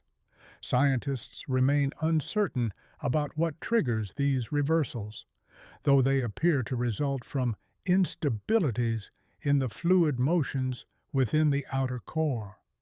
The history of these reversals is permanently recorded in the oceanic crust. As basaltic magma rises at mid-ocean ridges and cools, magnetite crystals within the rock align themselves with the prevailing magnetic field direction. Once the rock solidifies, this orientation becomes locked in place. Symmetrical patterns of magnetic stripes on either side of the ridges, representing alternating periods of normal and reversed polarity, provided the definitive empirical evidence for the theory of seafloor spreading and plate tectonics in the 1960s, helping to establish one of the most important paradigm shifts in the history of geology. These magnetic stripes create a barcode-like pattern on the ocean floor, with each stripe representing a different epoch in Earth's magnetic history. The magnetosphere prevents the direct kinetic impact of solar wind particles on the atmosphere. While most particles are deflected around the planet in a region called the magnetosheath, some become trapped within the Van Allen radiation belts, toroidal zones of energetic particles held in place by the magnetic field. Other particles are funneled along magnetic field lines toward the polar regions. When these high-energy particles collide with oxygen and nitrogen atoms in the thermosphere and exosphere, the atoms become excited and subsequently emit light as they return to their ground state.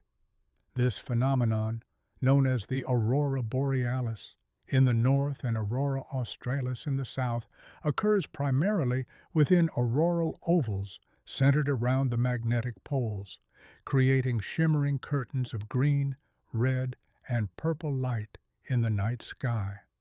The specific colors depend on which atmospheric gases are being excited and at what altitude the collisions occur. Overlapping with the upper atmosphere is the ionosphere, a series of regions containing a high concentration of ions and free electrons created by solar radiation. This ionized medium is electrically conductive and plays a crucial role in global telecommunications. The ionosphere reflects certain frequencies of radio waves back toward Earth, enabling long-distance shortwave radio communication by allowing signals to bounce between the ionosphere and the surface multiple times. Its density and structure fluctuate significantly between day and night, and in response to solar activity, sometimes disrupting communications when solar storms produce sudden changes in ionization levels. The ionosphere becomes thicker and more conductive during the day, when solar radiation is most intense. Disturbances in the space environment, driven by solar flares or coronal mass ejections, can trigger geomagnetic storms.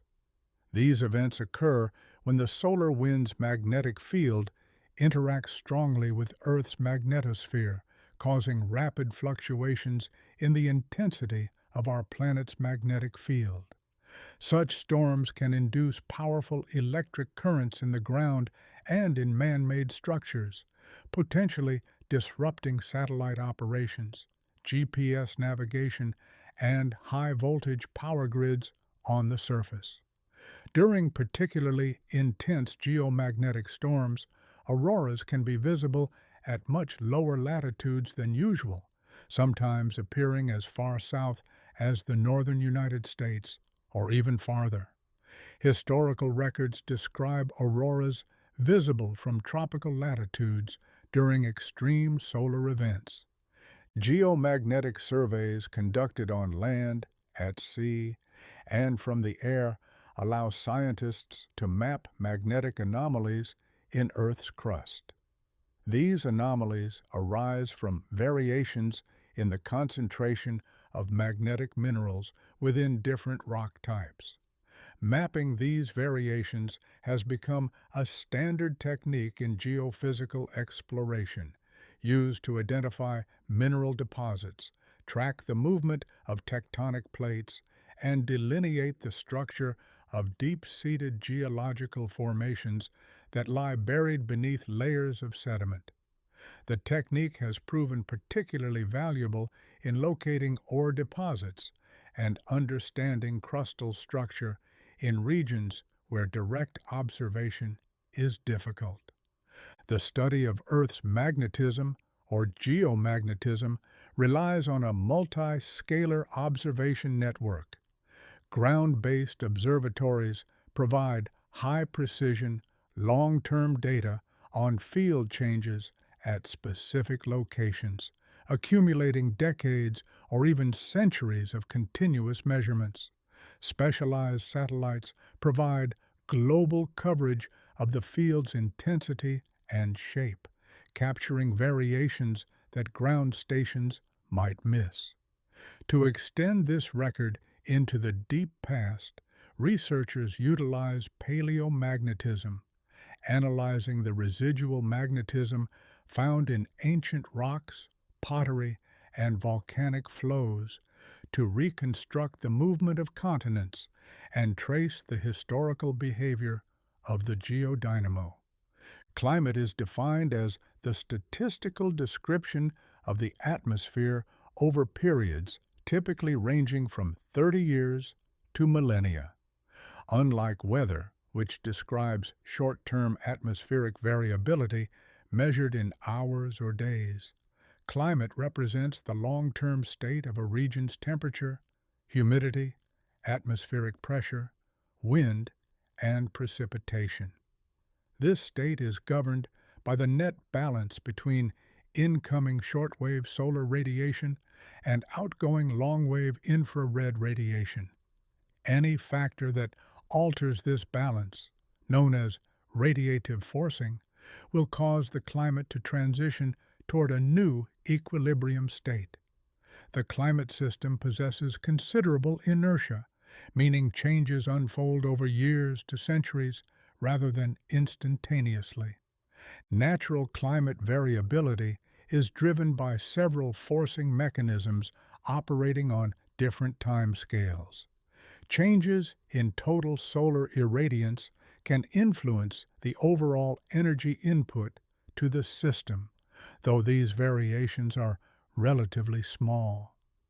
Major volcanic eruptions can inject large quantities of sulfur dioxide into the stratosphere, forming aerosols that reflect sunlight and cause temporary global cooling lasting several years.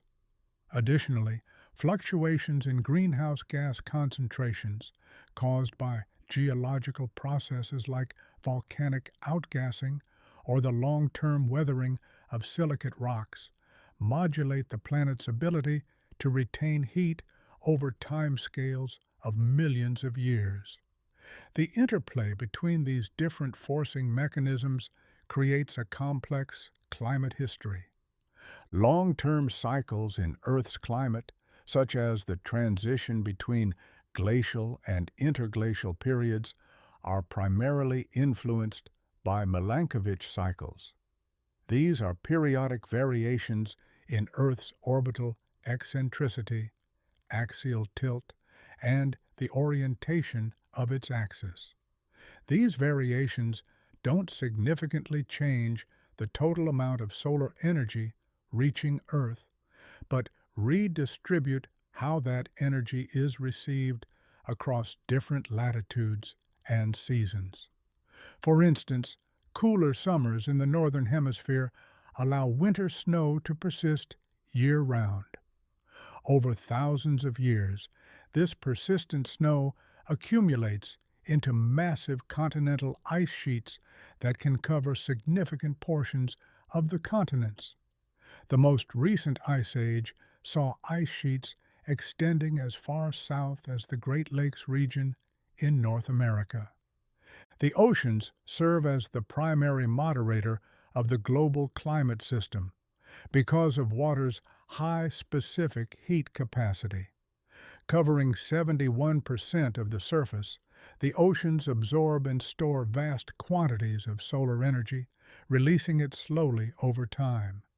This thermal inertia prevents rapid temperature swings between day and night and buffers seasonal extremes. Furthermore, global ocean circulation patterns, such as the Atlantic meridional overturning circulation, transport heat from the tropics toward the poles, fundamentally shaping the regional climates of land masses. This is why coastal regions typically experience milder climates than interior continental areas at similar latitudes.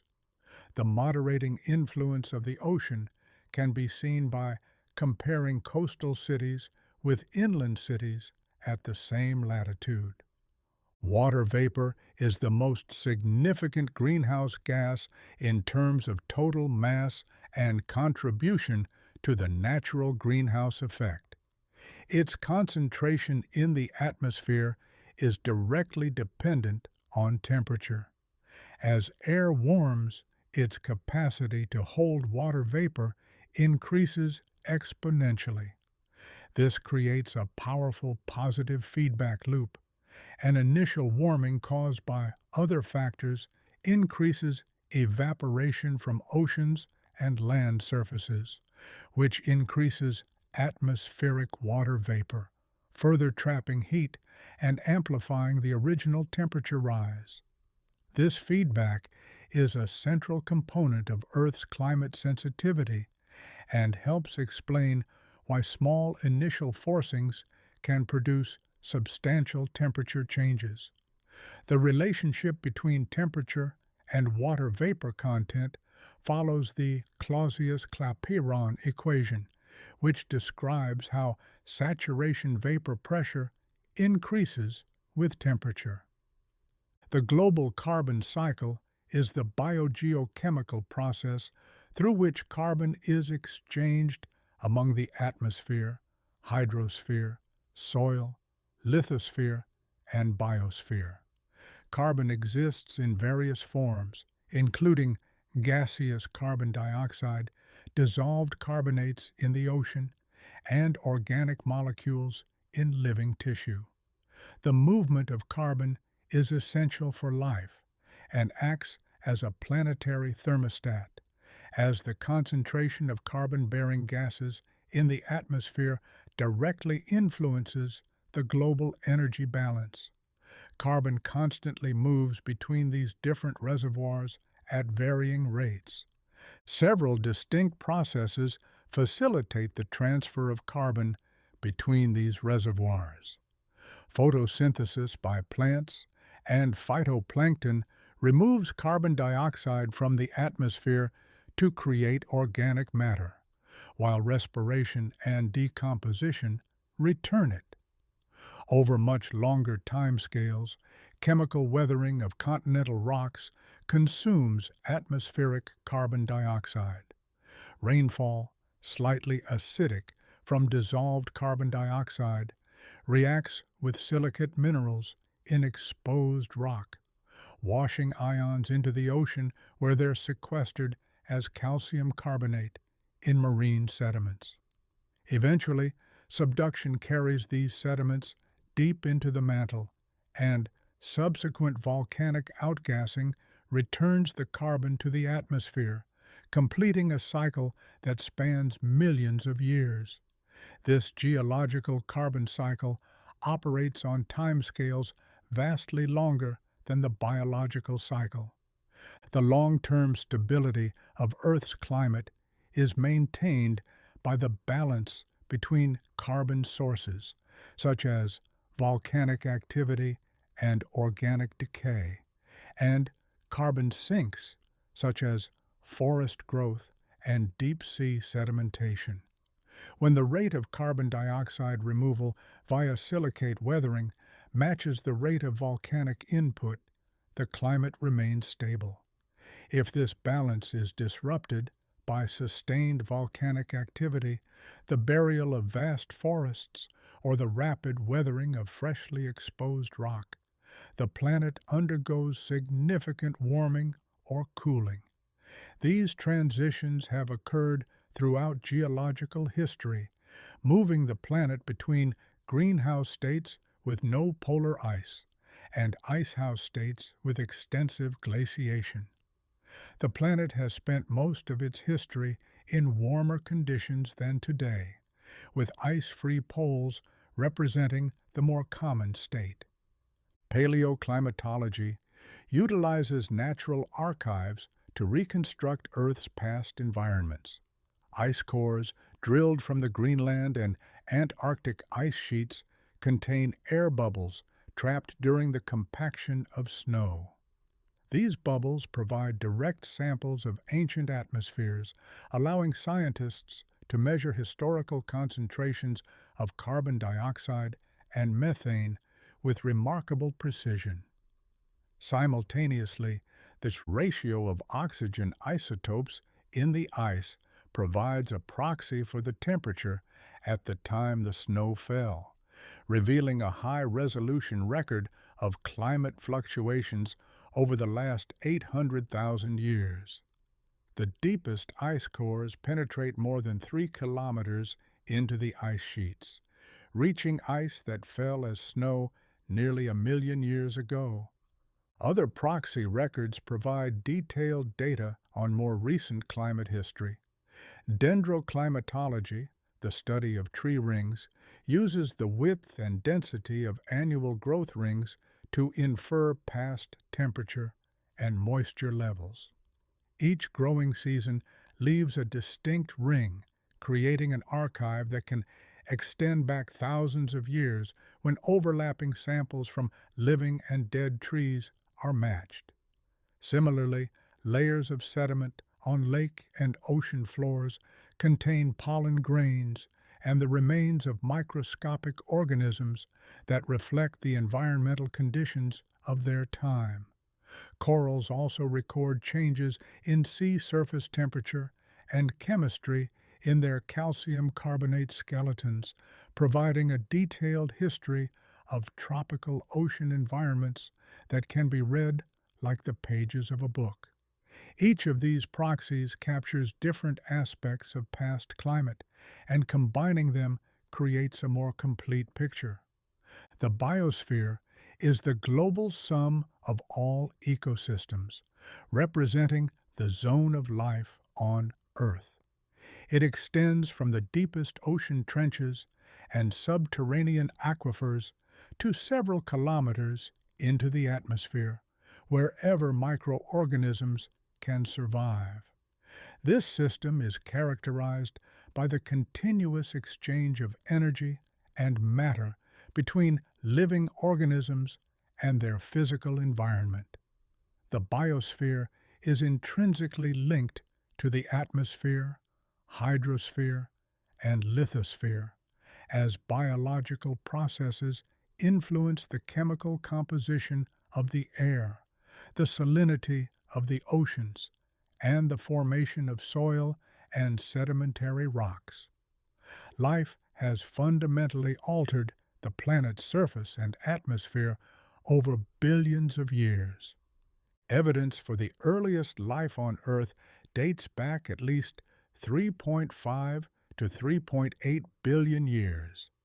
This is supported by the discovery of microfossils in ancient chert, a type of fine-grained sedimentary rock, and the presence of stromatolites, layered sedimentary structures formed by the trapping and binding of sediment by bacterial mats. Geochemical signatures, such as specific carbon isotope ratios found in 4.1 billion-year-old zircon-hosted inclusions, suggest that biological metabolic processes may have initiated shortly after the planet's crust solidified. These early life forms were likely anaerobic single-celled organisms thriving in hydrothermal environments, perhaps around volcanic vents on the ocean floor. The origin of life remains one of the great mysteries in science, though the evidence suggests it emerged relatively quickly once conditions became suitable. Photosynthesis is the fundamental biological process that powers the majority of Earth's surface ecosystems. Photoautotrophs, organisms that produce their own food using light, such as plants, algae, and cyanobacteria, utilize chlorophyll and other pigments to capture solar energy. This energy is used to catalyze a chemical reaction that converts carbon dioxide and water into energy-rich carbohydrates, specifically glucose and oxygen. This process not only forms the base of the global food web, supporting nearly all complex life, but also acts as a primary sink for atmospheric carbon, helping to regulate the global climate. Without photosynthesis, the Earth would be a profoundly different place, likely lacking the oxygen-rich atmosphere that characterizes it today. The oxygenation of Earth's atmosphere was a transformative event known as the Great Oxygenation Event, which occurred approximately 2.4 billion years ago, as cyanobacteria proliferated in the oceans. The cumulative output of photosynthetic oxygen surpassed the capacity of the crust and oceans to absorb it through oxidation reactions such as the rusting of dissolved iron. This led to a dramatic increase in atmospheric oxygen levels. The change proved toxic to many anaerobic organisms, triggering what some scientists call an extinction event. However, it facilitated the evolution of aerobic respiration, which uses oxygen to extract energy from organic molecules. Aerobic metabolism is significantly more efficient than anaerobic processes, providing the energy necessary for the development of complex, multicellular life. The Great Oxygenation Event represents one of the most profound transformations in Earth's history. The biosphere is organized into biomes, large-scale geographic regions characterized by specific climatic conditions and distinct plant and animal communities. The boundaries of these biomes are primarily determined by average annual temperature and precipitation patterns. On land, these include tropical rainforests characterized by high biodiversity and year-round rainfall, temperate forests with seasonal foliage that changes with the seasons, grasslands where trees are sparse but grasses dominate, arid deserts with minimal precipitation, and the cold, treeless tundra where permafrost limits plant growth. Each biome represents a unique set of evolutionary adaptations to its specific environmental stressors. The distribution of biomes across the planet reflects the underlying patterns of climate and geography. Marine ecosystems are categorized based on depth, light penetration, and proximity to land. Coastal zones and coral reefs are among the most productive environments, relying on high nutrient availability and abundant sunlight for photosynthesis. In contrast, the pelagic or open ocean zone is vast but relatively nutrient poor, often described as a biological desert despite its enormous volume. The deep sea or benthic environment exists in total darkness under extreme pressure, where life often relies on marine snow, organic detritus falling from the surface, or on chemosynthesis near hydrothermal vents, where organisms derive energy from inorganic chemicals like hydrogen sulfide rather than sunlight. These vent communities represent one of the few ecosystems on Earth that don't ultimately depend on solar energy. The productivity of the biosphere depends on the cycling of essential nutrients, particularly nitrogen and phosphorus. Nitrogen is a critical component of amino acids and DNA, but while it comprises 78% of the atmosphere, it exists in a form that most organisms cannot use. It must be fixed into a reactive form like ammonia by specialized bacteria before it can enter the food web. Phosphorus, essential for ATP, the energy currency of cells, and cell membranes, is primarily released from the weathering of minerals in the lithosphere. These nutrients move through trophic levels as organisms consume one another, and their availability often acts as a limiting factor for the growth of entire ecosystems. In many marine environments, iron serves as a limiting nutrient, and its scarcity constrains biological productivity despite the presence of other nutrients. Microorganisms, including bacteria and fungi, are the primary agents of decomposition and the stabilization of biogeochemical cycles. By breaking down complex organic molecules from dead matter and waste, decomposers release essential elements back into the soil and water, making them available for new primary production. This recycling prevents the depletion of finite resources and maintains the flow of nutrients through ecosystems.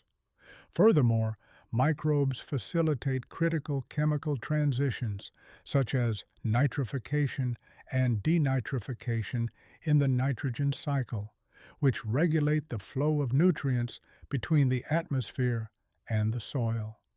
Without decomposers, dead organic matter would accumulate and nutrients would become locked away, eventually bringing ecosystems to a halt. Biodiversity refers to the variety and variability of life forms within the biosphere, encompassing genetic diversity within species, the diversity of species within an ecosystem, and the variety of ecosystems across the planet. High levels of biodiversity enhance ecosystem resilience, allowing biological communities to recover from disturbances such as fires, droughts, or disease outbreaks. Each species occupies a specific niche, contributing to essential ecosystem services such as pollination, water purification, and pest control, which maintain the overall stability of the Earth system. The loss of biodiversity can trigger cascading effects that destabilize entire ecosystems. The rotation of Earth creates a phenomenon known as the Coriolis effect, which causes an apparent deflection of any object moving across the rotating surface. In the northern hemisphere, this effect deflects moving air and water to the right, while in the southern hemisphere, they deflect to the left. This force is non-existent at the equator and reaches its maximum intensity at the poles.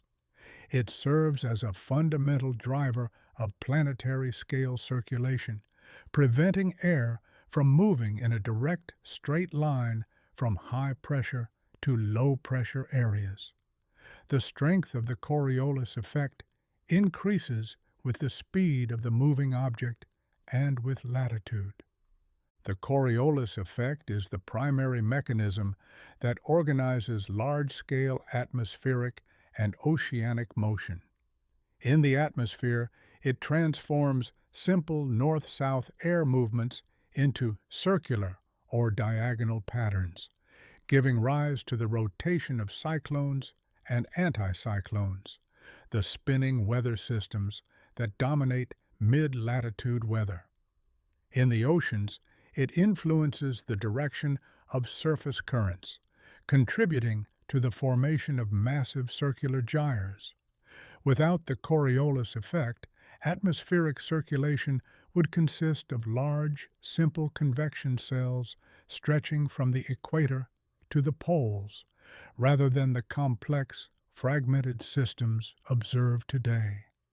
The effect is subtle on small scales, but becomes dominant for large-scale flows that persist over hours or days. Surface winds are organized into distinct global belts, driven by the uneven heating of Earth and the planet's rotation. The trade winds blow from the subtropics toward the equator, providing the reliable easterly winds that once carried sailing ships across the oceans. The westerlies prevail in the mid-latitudes, moving from west to east and dominating weather patterns in places like North America and Europe. The polar easterlies move cold air away from the poles. These wind belts result from three distinct atmospheric circulation cells in each hemisphere: the Hadley, Ferrel, and polar cells. These winds are essential for global moisture and heat transport across the surface. Sailors and navigators have relied on these predictable wind patterns for centuries. The boundaries where these wind belts meet are known as convergence zones. The most prominent is the intertropical convergence zone near the equator, where the trade winds from both hemispheres converge. The rising warm, moist air in this zone creates a persistent band of clouds and heavy precipitation, often resulting in intense tropical thunderstorms.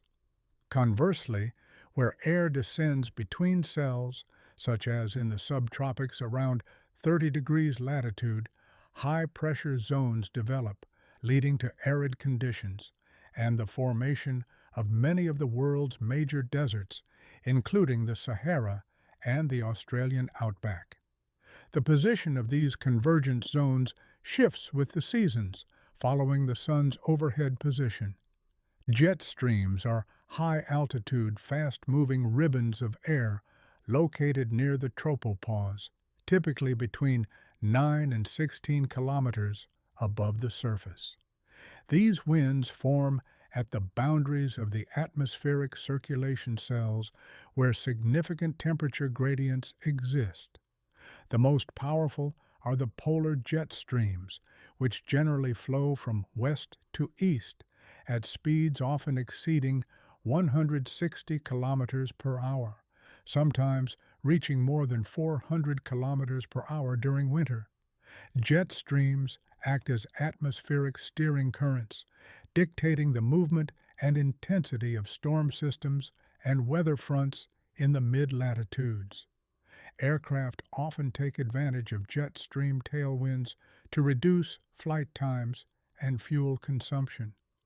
Weather variability is largely dictated by the movement and interaction of high and low pressure systems. Low pressure systems, or cyclones, are areas where air is rising. As the air rises, it cools, leading to condensation and the formation of clouds and precipitation. High-pressure systems, or anticyclones, involve descending air, which warms as it compresses and dries out, typically resulting in clear skies and stable weather. The pressure gradient, the difference in pressure between these systems, determines wind speed. The steeper the gradient, the stronger the winds that blow from high to low pressure. Weather maps display these pressure patterns with isobars, lines connecting points of equal atmospheric pressure. Cloud formation occurs when air parcels are cooled to their dew point, the temperature at which the air becomes saturated and can no longer hold all of its water vapor.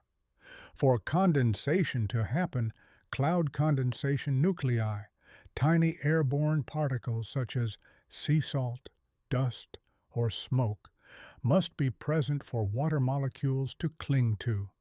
Clouds are classified by their appearance and altitude, ranging from low-level stratus and cumulus to high-level cirrus composed of ice crystals. Each type provides information about atmospheric stability and the likelihood of upcoming weather changes. Meteorologists use cloud observations as one of many tools for weather forecasting. Precipitation is the process by which water, in liquid or solid form, falls from the atmosphere to the surface. Within a cloud, water droplets or ice crystals must grow significantly larger before they can fall. This happens through collision and coalescence, where droplets merge as they bump into each other, or through the Bergeron process, where ice crystals grow at the expense of supercooled water droplets. Once these particles gain enough mass to overcome the updrafts holding them aloft, they fall as rain, snow, sleet, or hail. Modern meteorology and climatology rely on numerical models to simulate the behavior of the atmosphere and oceans. These models use complex mathematical equations based on the laws of physics, including fluid dynamics, thermodynamics, and radiative transfer, to predict future states of the weather. These equations are solved using supercomputers that divide the atmosphere into a three-dimensional grid of cells, calculating conditions for each cell and how they interact with neighboring cells. The accuracy of these models is continually refined by comparing their predictions against real-time data from satellites, weather stations, ocean buoys, and weather balloons. Modern weather forecasts have improved dramatically over the past few decades as computing power has increased and models have become more sophisticated. Earth's lithosphere is composed of a diverse array of rocks, which are naturally occurring solid aggregates of one or more minerals.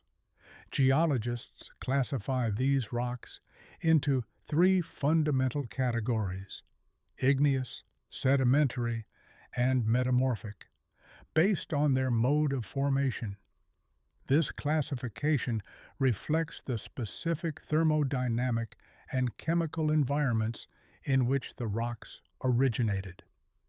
The study of these rocks provides the primary physical record of Earth's internal and surface history, revealing past volcanic activity, environmental conditions, and tectonic movements. Each rock type tells a different story about the processes that created it. Igneous rocks are the primary products of the cooling and crystallization of molten rock. When this molten material, known as magma, solidifies beneath the surface, it forms intrusive or plutonic rocks, such as granite, which typically exhibit large mineral crystals due to slow cooling over thousands or millions of years. When the material erupts onto the surface as lava, it forms extrusive or volcanic rocks, such as basalt or obsidian. These rocks cool rapidly in the open air or underwater, resulting in fine-grained or glassy textures. Igneous processes are the principal mechanism by which new material is added to Earth's crust from the mantle. The mineral composition and texture of igneous rocks reveal details about their cooling history and the depth at which they formed. Sedimentary rocks form through the lithification of loose fragments of pre-existing rocks, minerals, or organic matter. This category subdivides into clastic rocks, like sandstone and shale, which form from physical debris transported and deposited by water, wind, or ice. Chemical rocks, like limestone or rock salt, which precipitate from solution when dissolved minerals become concentrated. And organic rocks, such as coal, formed from the accumulation of plant material. Because they're deposited in layers called strata, sedimentary rocks often contain fossils and preserve evidence of ancient surface environments, including river systems, deserts, and shallow seas. The layering in sedimentary rocks follows the principle of superposition. Older layers lie beneath younger ones unless the sequence has been disturbed. Metamorphic rocks result from the transformation of a pre-existing parent rock, or protolith, through exposure to intense heat, high pressure, or chemically active hydrothermal fluids. Crucially, this process occurs in a solid state without the rock melting. These extreme conditions cause the minerals within the rock to recrystallize or realign, often creating a layered or banded appearance known as foliation. Examples include the transformation of limestone into marble or shale into slate. Metamorphism typically occurs deep within the crust at convergent plate boundaries or in the contact zones around large magma bodies. The degree of metamorphism can be assessed by examining which minerals are present, as different minerals are stable under different temperature and pressure conditions. The rock cycle is a conceptual model that illustrates the continuous transformation of Earth's materials over geological timescales. Driven by internal geothermal energy and external solar energy, any rock type can be converted into any other. For example, an igneous rock can be weathered into sediment and later become a sedimentary rock through burial and lithification. That sedimentary rock can be buried deeper and metamorphosed under heat and pressure. Eventually, if driven deep enough into the crust or mantle, it may melt to become magma, which can crystallize into igneous rock, restarting the cycle. This ensures that Earth's crust is constantly being recycled and reshaped. The rock cycle operates over millions of years, though individual steps can be much faster or slower. Weathering is the process by which rocks at the surface are physically disintegrated or chemically decomposed. Physical weathering involves the mechanical breaking of rock into smaller fragments through processes like frost wedging, where water freezes in cracks and expands, or thermal expansion and contraction from daily heating and cooling cycles. Chemical weathering involves the alteration of the rock's mineralogy through reactions with water, oxygen, or acids, such as the carbonation of limestone or the oxidation of iron-rich minerals that creates rust. Weathering is a prerequisite for soil formation and provides the raw materials for sedimentary processes. The rate of weathering depends on climate, rock type, and the presence of vegetation. Erosion is the active transport of weathered rock and soil from one location to another. The primary agents of erosion are liquid water in rivers and rain, wind, moving ice in glaciers, and the direct influence of gravity in mass wasting events like landslides. The efficiency of erosion depends on factors such as local topography, climate, and vegetative cover. Steep slopes erode faster, as do areas with intense rainfall or strong winds. Over millions of years, erosion reshapes the landscape dramatically, carving valleys, stripping mountain ranges of their height, and transporting vast quantities of sediment toward the ocean.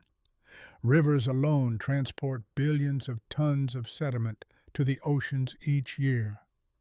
Deposition occurs when the energy of the transporting agent decreases to the point where it can no longer carry its sediment load. This causes the material to settle and accumulate in distinct depositional environments such as floodplains, river deltas, beaches, or the deep ocean floor. Over time, the weight of overlying layers and the precipitation of mineral cements lead to the compaction and cementation. Tectonic uplift and sustained erosion work in tandem to expose rocks that were originally formed deep within the crust. While plate tectonics can push rock masses upward to form mountain ranges like the Himalayas or the Alps, erosion simultaneously removes the overlying material. This process of exhumation can bring metamorphic and intrusive igneous rocks, which require high pressure and temperature to form, to the surface. This allows geologists to observe and sample materials that provide direct insight into the conditions deep within Earth's interior, conditions otherwise inaccessible. The interplay between uplift and erosion determines the ultimate elevation and longevity of mountain ranges. Geological mapping and radiometric dating are the essential tools used to reconstruct the chronological sequence of geological events. Mapping involves documenting the distribution, orientation, and relationships of different rock units across a landscape. Geologists note where different formations meet, how they're oriented, and what their contact relationships tell about their relative ages. Radiometric dating uses the known decay rates of radioactive isotopes within minerals to provide an absolute age for a rock. By combining the relative age relationships found in mapping with the absolute ages from laboratory analysis, scientists can build a detailed history of the tectonic and environmental changes that have occurred in a specific region over billions of years. This combination of field observation and laboratory analysis forms the foundation of geological research. Earth's rotational axis is not fixed in space, but undergoes a slow, conical wobbling motion known as axial precession. Driven primarily by the gravitational torque exerted by the Moon and the Sun on Earth's equatorial bulge, this cycle takes approximately 25,800 years to complete one full revolution.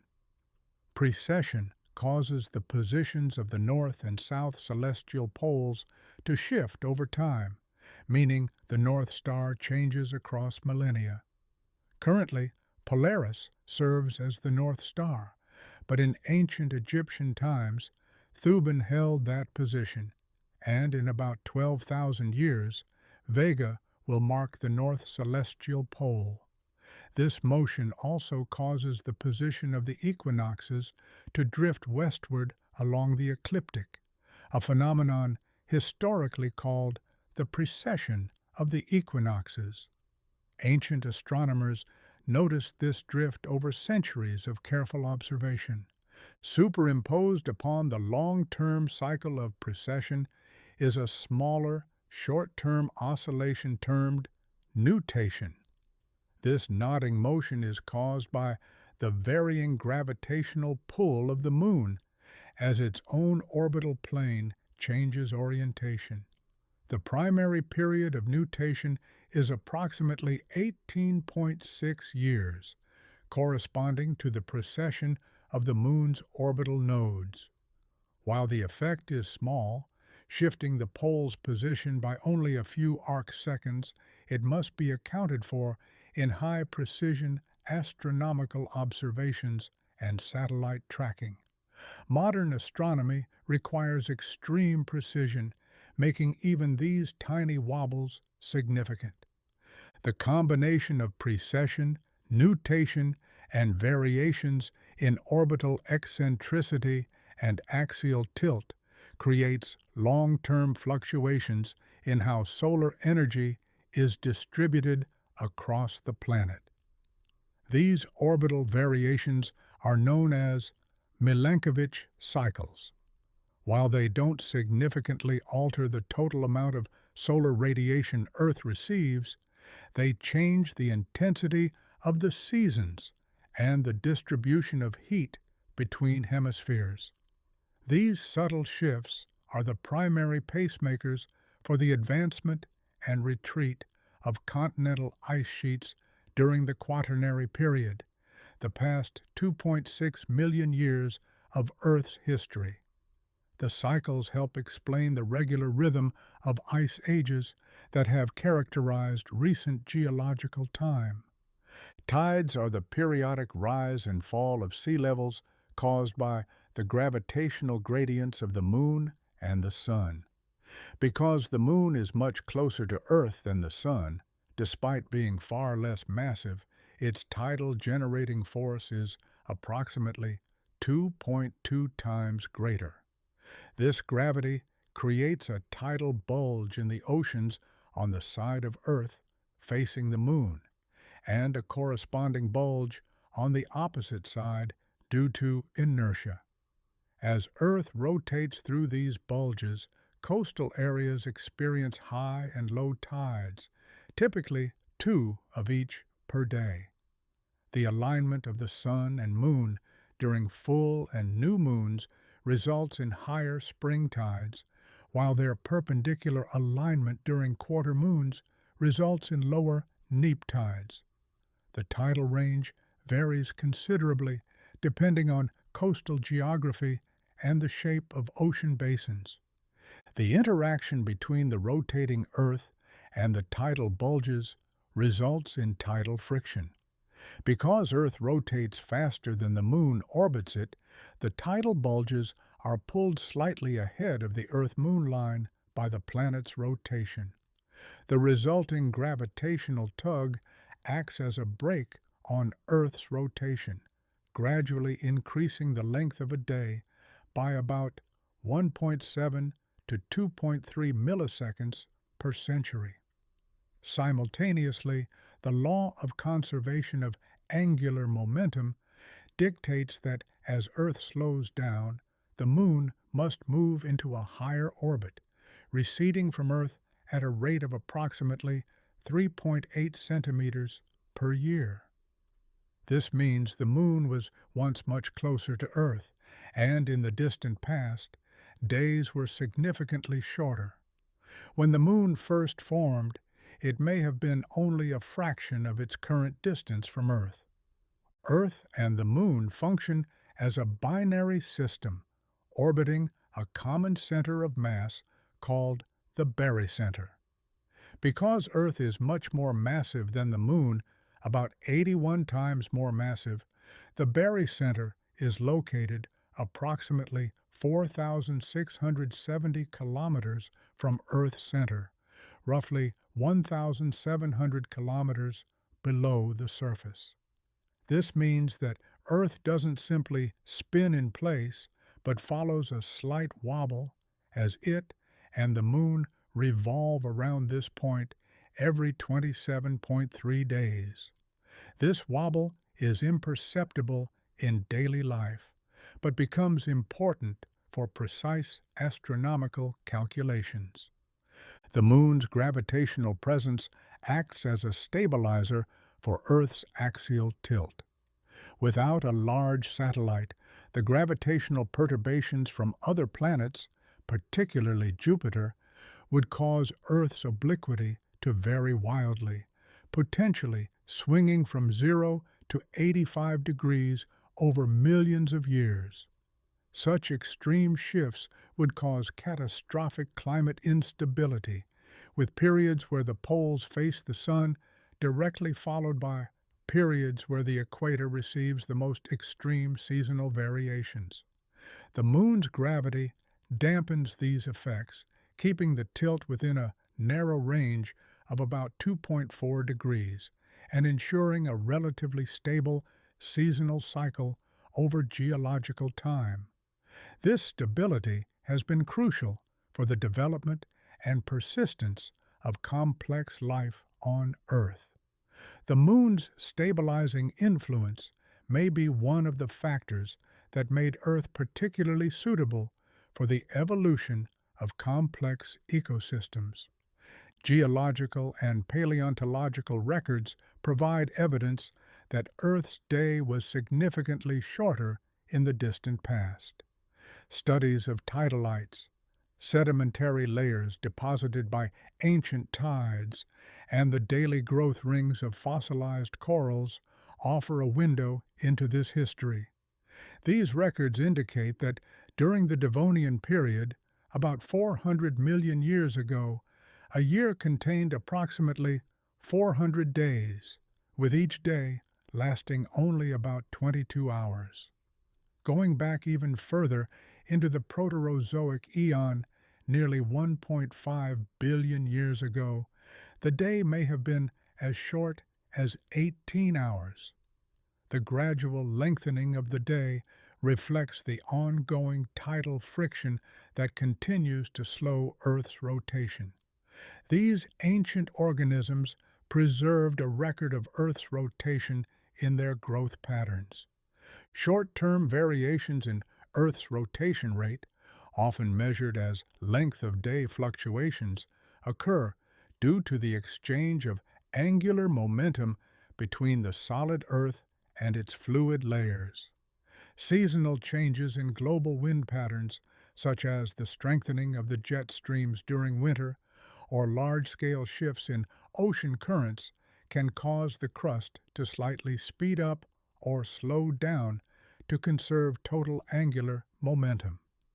Even large-scale movements of mass within Earth, such as post-glacial rebound where land rises after ice sheets melt, or major earthquakes that shift crustal material, can cause detectable changes in rotation.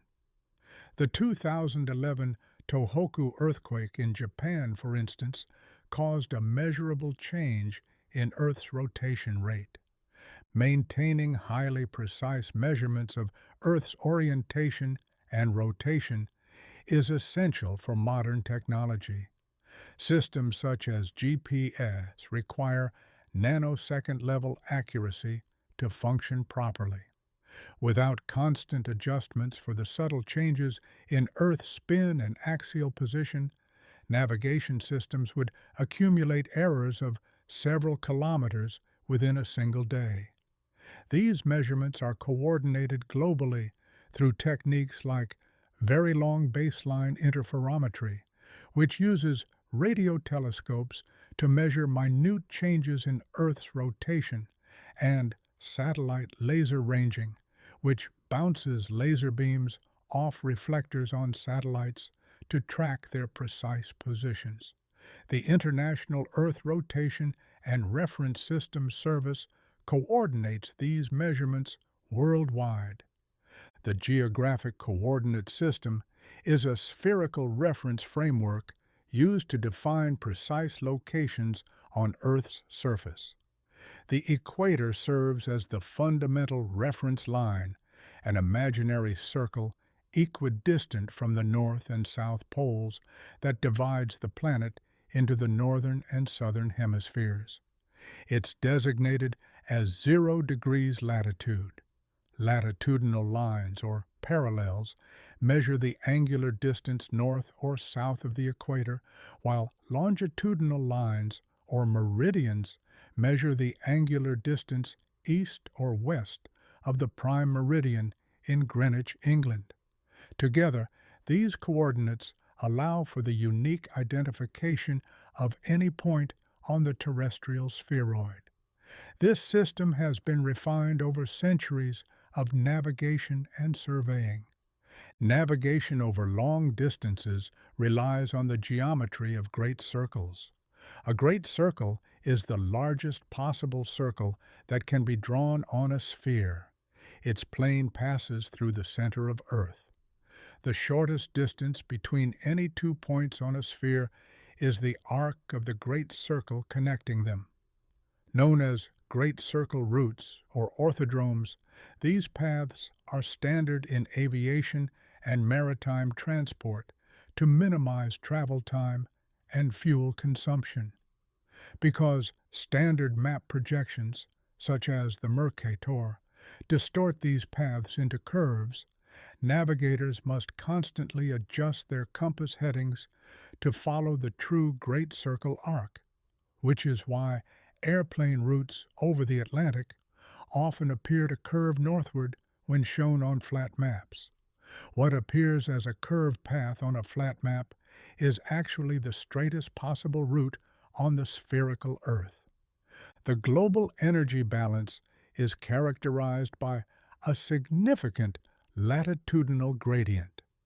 Due to Earth's curvature, solar radiation strikes the equatorial regions at a near vertical angle, concentrating high amounts of energy over a small surface area. In contrast, the same amount of solar energy strikes the polar regions at a shallow, oblique angle, spreading it over a larger area and requiring it to pass through more of the atmosphere. Additionally, the high albedo of polar ice reflects much of this energy back into space. This differential heating results in a net energy surplus at the tropics and a net energy deficit at the poles. The imbalance drives the entire system of atmospheric and oceanic circulation. This thermal imbalance is the primary driver of the general circulation of the atmosphere and the oceans. To maintain equilibrium, the Earth system continuously transports heat from the warm equatorial regions toward the cold poles. In the atmosphere, this is achieved through large-scale convection cells and the movement of weather systems. In the hydrosphere, it's facilitated by surface currents and the global thermohaline circulation. This constant redistribution of energy regulates global temperatures and prevents the tropics from becoming unbearably hot and the poles from becoming even colder than they already are. Without this heat transport, the temperature difference between equator and poles would be far more extreme than what we observe. Satellite technology has revolutionized the ability to monitor Earth as a single, integrated system. Remote sensing instruments on satellites in various orbits, such as geostationary orbits that keep a satellite fixed over one spot on the equator, and polar orbits that allow coverage of the entire globe, provide continuous data on atmospheric chemistry, sea surface temperatures, vegetation health, and the extent of the cryosphere. These sensors detect electromagnetic radiation across many wavelengths, including infrared and microwave, allowing scientists to see through cloud cover and monitor environmental changes in real time. This perspective is critical for tracking both short-term weather events and long-term climatic trends. The view from space has fundamentally transformed our understanding of Earth as a dynamic system.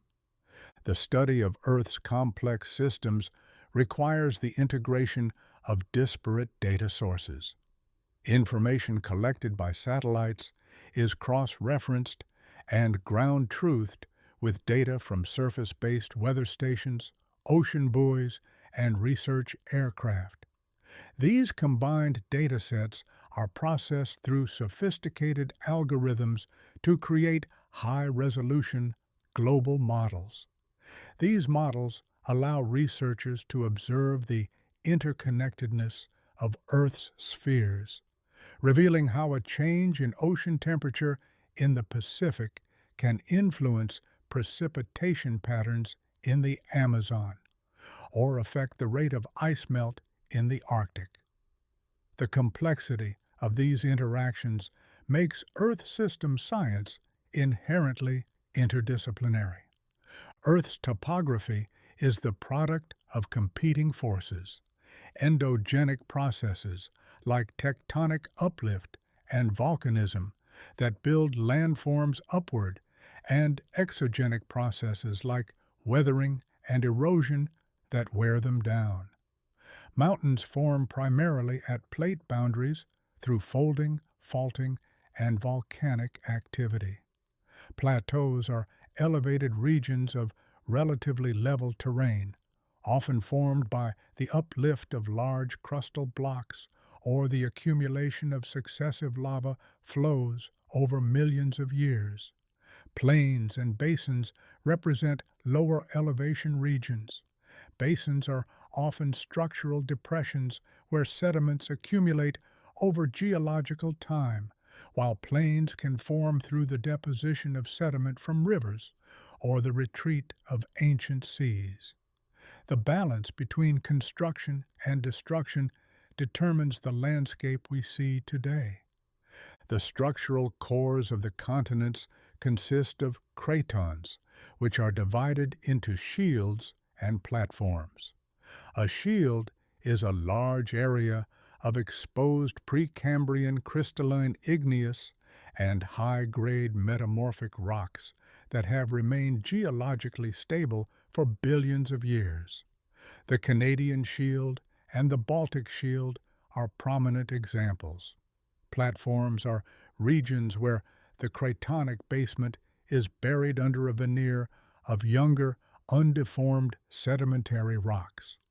These stable interiors contrast sharply with the geologically active orogenic belts found at continental margins, representing the oldest and most enduring portions of Earth's crust. Cratons form the ancient nuclei around which continents have grown over time. Continental drainage is organized by major river systems that function as the primary conduits for the transport of water and weathered material. Systems such as the Amazon, the Nile, and the Mississippi drain vast catchment areas or watersheds determined by continental divides, high points in the landscape where water flows in different directions. As these rivers flow toward the oceans, they transport dissolved ions and suspended sediments, including silt, sand, and clay. Upon reaching the sea, the decrease in water velocity causes the sediment to settle, often forming expansive deltas that are critical sites for both biological productivity and sedimentary rock formation. River deltas rank among the most fertile and densely populated regions on Earth. Deserts are defined by aridity rather than temperature, occurring where the potential for evapotranspiration consistently exceeds the total precipitation. Subtropical deserts, such as the Sahara, are created by the descending branch of the Hadley cell, where dry air sinks and inhibits cloud formation. Rain-shadowed deserts form on the leeward side of mountain ranges, as moisture-laden air is forced to rise and release its water on the windward side, leaving the interior land dry. These environments are characterized by specialized flora and fauna adapted to extreme water scarcity and high diurnal temperature ranges, with some plants developing deep root systems or the ability to store water in their tissues. Despite their harsh conditions, deserts support unique and resilient ecosystems. In high latitude and high altitude environments, the ground often enters a state of permafrost, defined as soil, rock, or sediment that remains at or below 0 degrees Celsius for at least 2 consecutive years. Permafrost can extend hundreds of meters deep and is often topped by an active layer that thaws during the summer months. This frozen ground stores massive quantities of organic carbon accumulated over thousands of years. If it thaws due to warming temperatures, microbial decomposition can release this carbon into the atmosphere as carbon dioxide or methane, creating a positive feedback loop that could accelerate climate change. Permafrost also shapes the landscape through thermokarst processes, where melting ground ice leads to subsidence and the formation of uneven terrain and lakes. The Arctic regions contain vast expanses of permafrost that are increasingly vulnerable to thawing.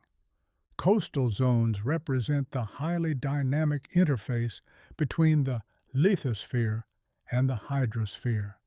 These regions are shaped by the mechanical energy of breaking waves, the periodic inundation of tides, and the transport of sediment by longshore currents that flow parallel to the shore. Coastlines are classified as either erosional, featuring cliffs and wave-cut platforms carved by relentless wave action, or depositional, featuring beaches, barrier islands, and lagoons built from accumulated sediment. The morphology of a coast is also sensitive to eustatic sea level changes. Rising seas can drown river valleys to form estuaries, while falling levels can expose the continental shelf. Coastlines are among the most rapidly changing features on Earth's surface. Coral reefs are unique biogenic landforms, meaning they're constructed by living organisms rather than geological forces alone. Built primarily by scleractinian corals that secrete skeletons of calcium carbonate, these structures flourish in shallow, clear, tropical waters where sunlight can reach the symbiotic algae living within the coral tissues. Over time, the accumulation of these skeletons creates massive wave-resistant structures that support the highest biodiversity of any marine ecosystem. Reefs also act as natural breakwaters, protecting shorelines from erosion and storm surges. Coral reefs cover less than 1% of the ocean floor, yet harbor approximately 25% of all marine species. Wetlands are transitional ecosystems situated between terrestrial and aquatic environments where the water table is at or near the surface. These include marshes dominated by herbaceous plants, swamps dominated by trees, and bogs. The saturated anaerobic conditions of wetland soils slow the decomposition of organic matter, making these areas significant carbon sinks. Wetlands perform vital ecological functions, including water filtration, flood control by absorbing excess runoff, and providing critical breeding grounds for a diverse array of migratory birds, fish, and amphibians. Despite their ecological importance, wetlands have been extensively drained and converted to other uses throughout human history. Soil is a complex mixture of mineral particles, organic matter, water, and air, forming what might be called the skin of Earth's land surface. It develops through the pedogenic process, beginning with the physical and chemical weathering of parent rock. As pioneer organisms like lichens and mosses colonize the weathered rock, they add organic material called humus. Over time, distinct horizontal layers called soil horizons develop. Soil is the fundamental medium for terrestrial life, providing the anchorage and nutrients that plants need to grow. The formation of just a few centimeters of soil can take hundreds or thousands of years. The Earth system is a complex, integrated whole comprising four primary spheres that interact through the continuous exchange of matter and energy. The geosphere, the solid Earth, provides the physical foundation and mineral nutrients. The hydrosphere, all water on. The planet regulates temperature and facilitates chemical transport. The atmosphere, the gaseous envelope, provides essential gases and acts as a thermal blanket. The biosphere, all living organisms, actively modulates the chemistry of the other three. These interactions are driven by two main energy sources: external solar radiation, which powers the climate and photosynthesis, and internal geothermal heat, which drives plate tectonics and volcanic outgassing. The boundaries between these spheres are not sharp, but represent zones of intense interaction. One of the most significant examples of these interactions is the carbon cycle, where carbon moves between the atmosphere as carbon dioxide, the biosphere through plant growth, the hydrosphere through ocean absorption, and the geosphere through the formation of sedimentary rocks like limestone. Similarly, the nitrogen cycle relies on microorganisms in the soil to convert atmospheric nitrogen into a form usable by plants. These feedback loops ensure that a change in one system, such as an increase in volcanic activity in the geosphere, can lead to atmospheric warming, increased oceanic evaporation in the hydrosphere, and shifts in biological productivity. This interconnectedness means that Earth's environment is not a static backdrop, but a dynamic, self regulating system that has evolved over billions of years. The interactions between spheres create emergent properties that cannot be understood by studying each sphere in isolation. The silicate weathering cycle, also known as the carbonate silicate cycle, serves as Earth's primary long-term thermostat by regulating the concentration of atmospheric carbon dioxide over millions of years. This biogeochemical process involves the transfer of carbon between the atmosphere, the lithosphere, and the oceans. The cycle begins when atmospheric carbon dioxide dissolves in falling rainwater to form a weak carbonic acid. This slightly acidic rain reacts chemically with silicate minerals, such as feldspar or olivine, which are abundant in continental crustal rocks. The process operates continuously wherever rock is exposed to rainfall. During this chemical weathering process, the silicate minerals break down, releasing calcium and magnesium ions, along with bicarbonate ions, into surface waters. These ions are transported by rivers and streams into the global ocean. Once in the marine environment, calcifying organisms, such as corals, foraminifera, and coccolithophores, utilize the calcium and bicarbonate ions to construct shells and skeletons made of calcium carbonate. When these organisms die, their remains settle on the ocean floor, eventually becoming buried and lithified into sedimentary rocks like limestone. This process effectively removes carbon from the active atmosphere ocean system and stores it in solid rock. The cycle is completed through the process of plate tectonics. As the seafloor moves toward subduction zones, the carbonate-rich sedimentary rocks are carried deep into Earth's interior. Under the intense heat and pressure of the mantle, these carbonate minerals react with silica in a process called carbonate metamorphism, which releases carbon dioxide gas. This carbon dioxide is eventually returned to the atmosphere through volcanic eruptions and hydrothermal venting. Without this return path, the weathering process would eventually deplete the atmosphere of all carbon dioxide, making photosynthesis impossible. The balance between weathering and volcanism maintains atmospheric carbon dioxide at levels compatible with life. The silicate weathering cycle functions as a negative feedback loop that stabilizes Earth's climate. If global temperatures rise or atmospheric carbon dioxide levels increase, the rate of chemical weathering accelerates due to increased precipitation and faster reaction kinetics.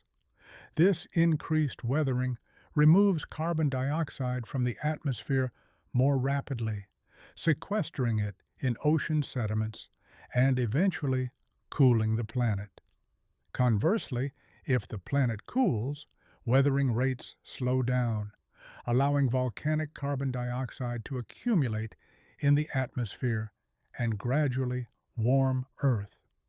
This mechanism has been essential for maintaining liquid water and habitable conditions throughout most of the planet's history, acting as a thermostat that has kept Earth within a range suitable for life for billions of years.